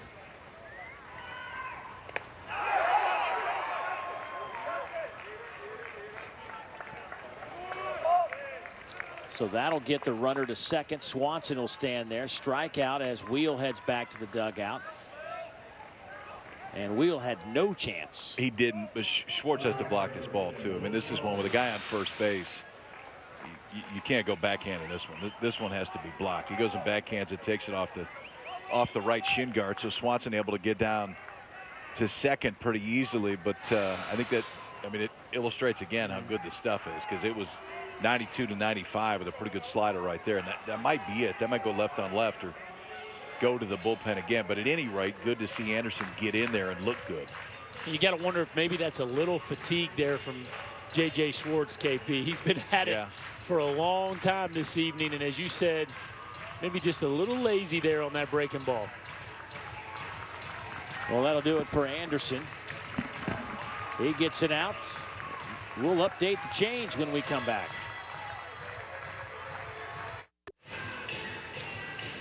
Getting late in a couple of ways here in Hoover, Alabama. Bottom of the 8th inning. Florida leading Vanderbilt 7-3, 1 out. On this Sunday of Memorial Day weekend, and Florida going back to their bullpen, trying to get a couple lefty-lefty matchups here. Kirby Snead, who pitched a little bit yesterday, making his 24th appearance. He's 1-0 with a 2.86 ERA, 26 strikeouts, 5 walks.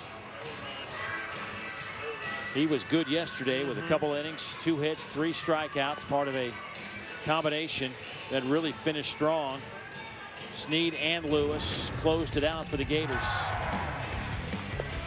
Well, I mean, the one advantage that Kevin O'Sullivan has too is he can play matchup now a little bit lefty-righty, and he's not limited just to one lefty and one righty. And that bullpen is showing so much more depth. And you saw Kirby Snead and the ability to go out and get a bunch of big outs against a great LSU offense. So Snead on again. We get to the point in the lineup where Toffee's going to hit from the left side, Reynolds a switch hitter, and then Kendall from the left side. 2 innings, 2 hits, no runs, 3 punch outs against the Tigers yesterday.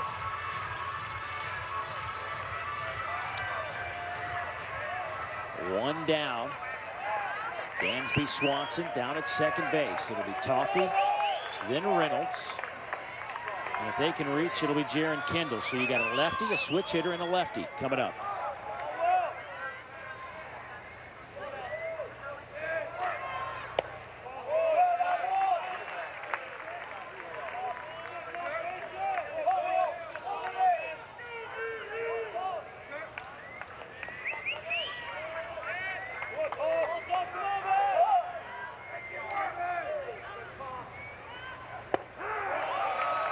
In there for a strike, 1-1.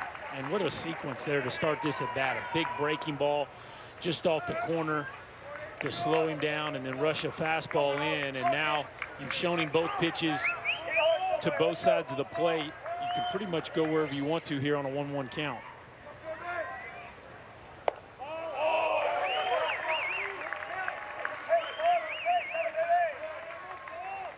Second time in 5 years these two clubs have met for the tournament championship. Gators defeated Vanderbilt 5-0 back in 2011.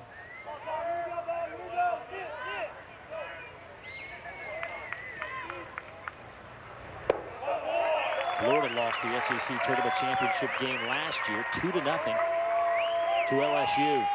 LSU's won back-to-back tournament titles, but they're back home watching this one after winning their 16th regular season crown.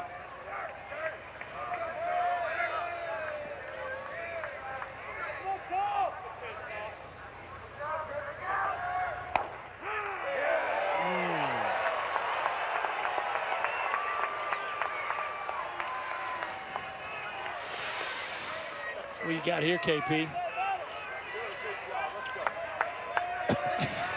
Speechless is what he's got. This is a communication business. You ask me a question, you expect an answer. Is that what we're doing here? Then he comes back and gets him. 2 outs in the inning. Changes the course of the inning pretty significantly right there. Toffee walks you first and second, 1 out with a switch hit and Reynolds to coming to the plate, but instead it's a strikeout for Snead coming out of the bullpen, and now he'll face Reynolds with 2 outs. Reynolds will hit from the right side. Swanson still hanging out at second base.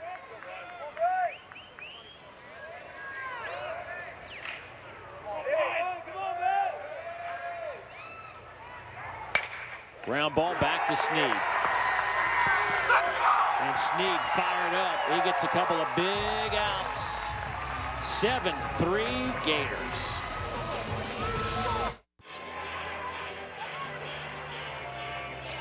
Back at Hoover Metropolitan Stadium, game summary looks like this. Harrison Bader started this one off with a blast to left. A leadoff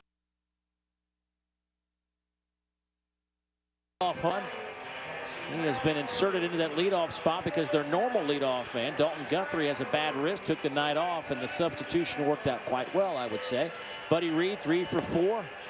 We've had a couple of rain delays that have combined for 2 hours and 48 minutes. We started at 4:30 Eastern time, and we are closing in on almost 11 on the East Coast. And I keep bringing that up because Kyle and Chris Burke here have to pump it back to the studios tonight.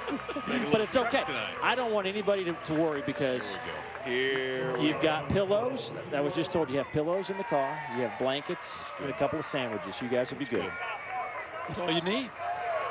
Tell you what, we'll call you along the way, partner. I know you're worried about it, so we'll try to hit you every 50 miles. We'll check you out.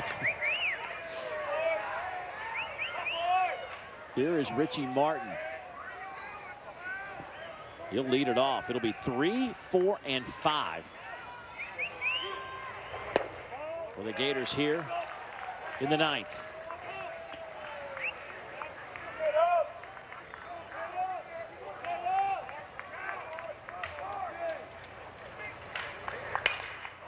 Hits that one to center field. Couple of steps back for Brian Reynolds, and he'll make the catch out number 1.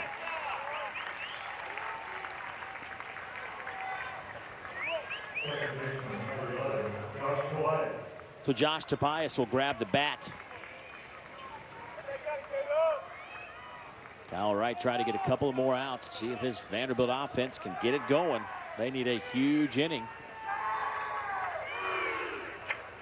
Don't forget, tomorrow at noon Eastern, the 64-team field for the NCAA baseball tournament will be announced, and you can catch it on ESPNU.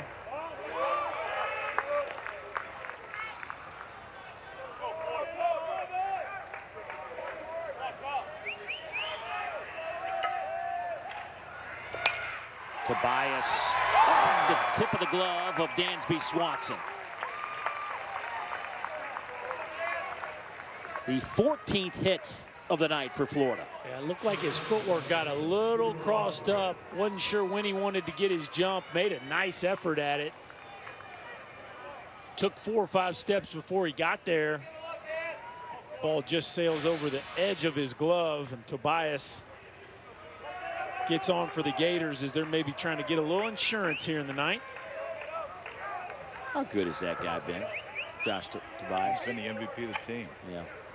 I mean, you come in and you think Tobias might be a role player and can play all over the diamond, which he's been forced to do tonight, but he has been a rock.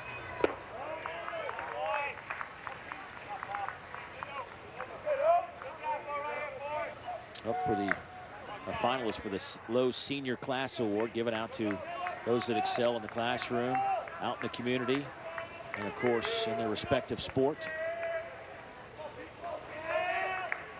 The senior. Here's Peter Alonso. That's in there for a strike. It's 1-1.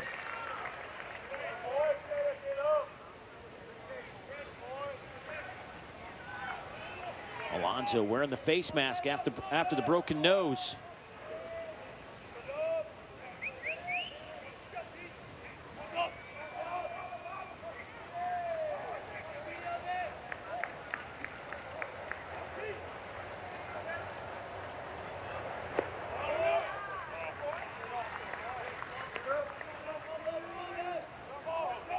Regardless of the outcome of this game, both these clubs will have a chance to get ready for Friday. They will both be hosting regionals, and they'll get their rotation set.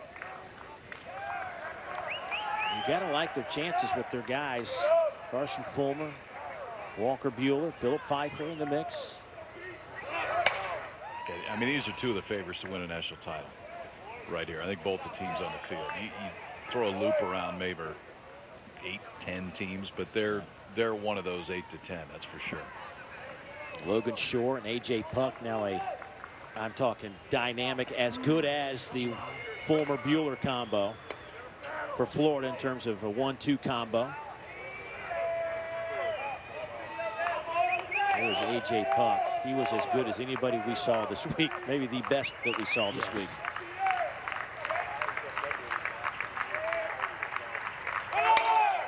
Out to second on a little hit and run. They avoid the double play. Tobias will be at second base. 2 outs in the inning. Boy, and this is one of those, Dave, where if you communicated early, you could maybe take a chance. You see Swanson talking to him about it right now. Even if it's late and you don't get him, you know you got Alonso running. The runner can't take your shortstop out. I'd like to see Murphy take a chance there. Still getting comfortable at second base, but a missed opportunity with the slow running Alonso on a ball hit really hard. Maybe could have gotten a 4-6-3 right there. Instead, you have a chance to get J.J. Swartz another swing if you're Florida. J.J. a couple of singles, struck out, grounded out.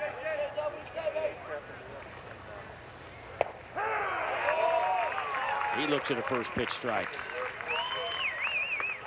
Kyle Wright's going to be really good. I mean, he's really good now, but next year probably pushes into the starting rotation. I mean, this is a kid his first year. 5-1 with a 1.21 ERA coming in, 28 hits allowed in 44 2/3, and it's an easy low 90s out of his hand.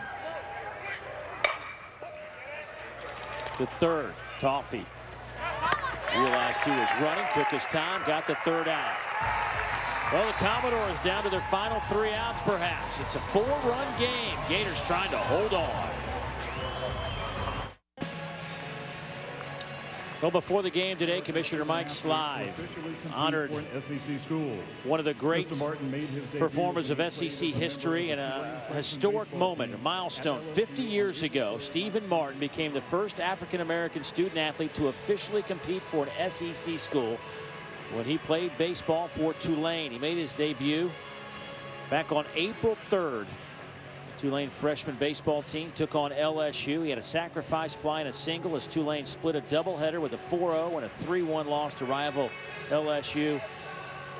Mr. Martin passed away back in 2013 at the age of 66, but a big moment for the SEC celebrating this historic milestone 50 years ago. We are going to celebrate a new SEC baseball tournament champion at some point tonight. If Florida can get 3 outs here before Vanderbilt scores 4, if my math is correct.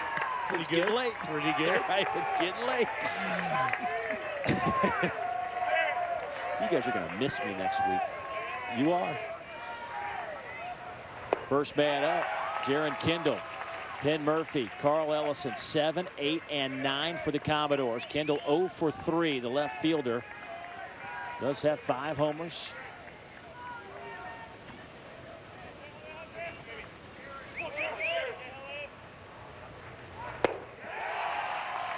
90 miles an hour in there for a strike. It's 0-2.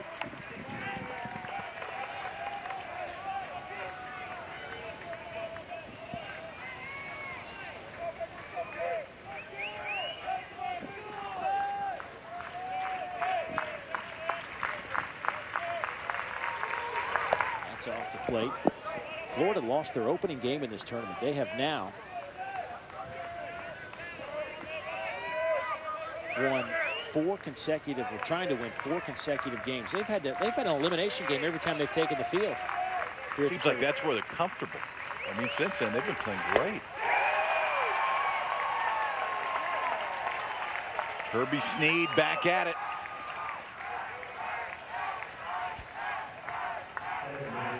Well, it just shows their depth, Dave, and for them to come through the losers bracket to win this tournament, and really we're seeing the normal contributors. It's not like they're way deep into the well.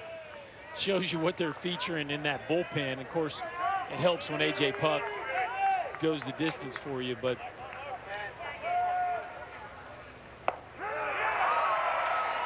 the stable of arms that Kevin O'Sullivan has at his disposal is pretty scary. Murphy is lined out, walked, and struck out.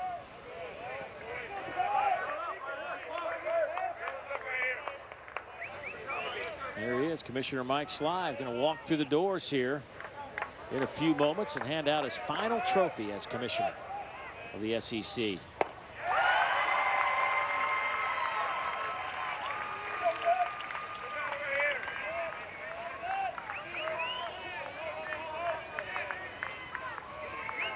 last day on the job, July 31st. Will continue to be a consultant for the conference.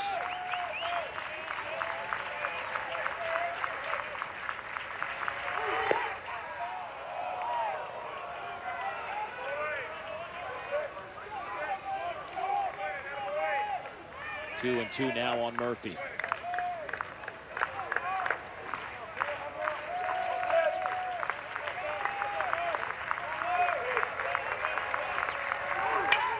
That one is fouled into the seats. KP, you think this one plays into the national seed discussion? You think Vandy's in or out based Because on of today? this? Yeah. Well, it doesn't help. I mean, you would hope that one game this time of year is not the determining factor as to whether or not a team is going to be a national seed. But the reality is those last two national seeds are, when you're splitting hairs between those last four teams, in my opinion.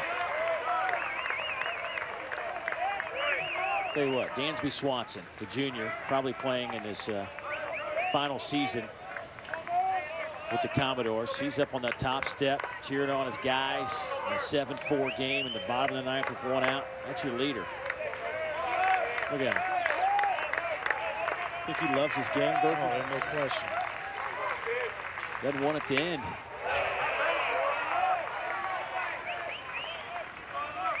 That could be your #1 overall pick in a couple of weeks.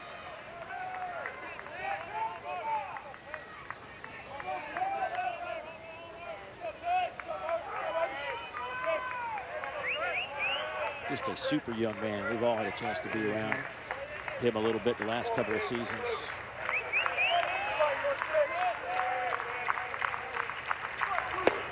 Oh, how about the pitch from Snead? He is just lights out tonight as well. 11 strikeouts for Florida pitchers here tonight. The Gators feeling it, sensing it. Shut out a year ago. Trying to bring home the tournament championship. One out away.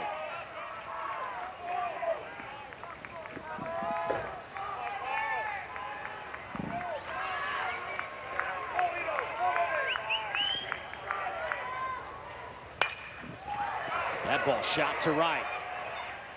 Larson on one hop. So Carl Ellison reaches.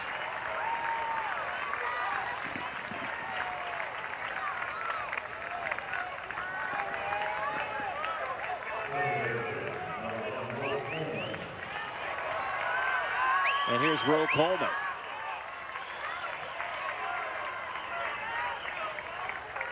And this is one of those deals, if you're Vandy, and just next man up. You just got to get the next man up, try to get the tying run to the plate. And if you're Roe Coleman right here, your only objective is to get on whatever means possible. If that's taking a pitch or taking a hit by pitch, got to get the next man up. And that tying run is Swanson. You get it to Swanson, he could tie with one swing. Coleman, base hit. Another first pitch. Slapped into left, and the Commodores have 2 on with 2 down.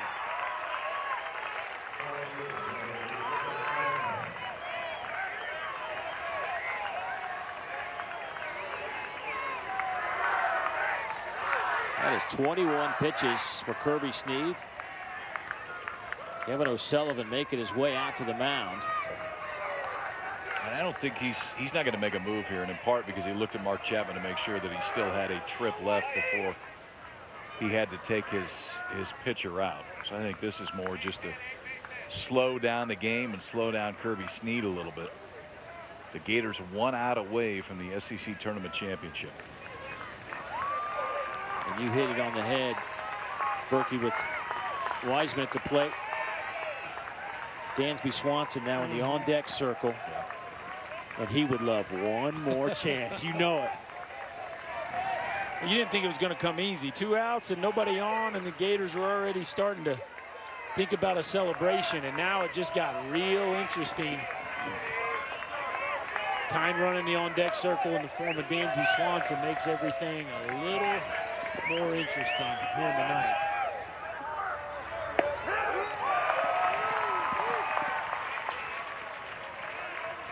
You know, the Gators in game 3 of the series in Nashville were down a run, had nobody on, 2 outs. They ended up scratching a tying run across. We're going to win it in extra frames.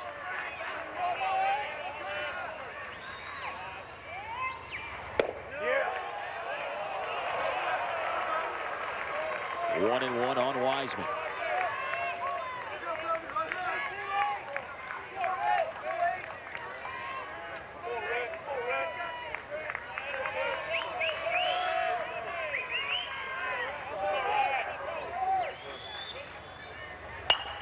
That one is fouled back, and now there's 2 strikes.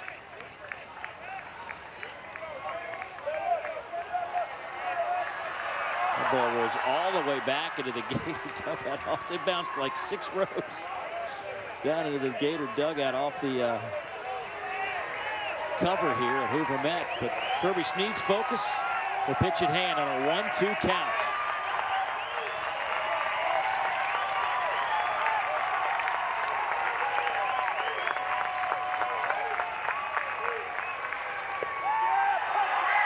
Ooh, right at the letters, a little bit high. It's 2-2.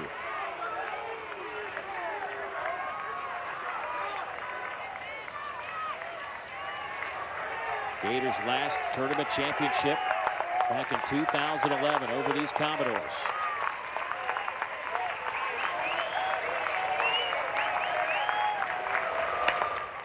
Slow roller to first. Peter Alonso will step on it, and the Gators, it took a while, but the Gators are your 2015 SEC Tournament champs with a 7-3 win over Vanderbilt. Impressive, the depth to get through the loser's bracket. 4 games out of the loser's bracket. Florida very deserving of this championship. Great week, boys. Enjoyed every minute of it. Way to go. Good times in Hoover and good times. The Gators win the SEC Tournament Championship, and you can catch the championship trophy presentation. Head over to Watch ESPN. Sports Center is next. So long, everybody.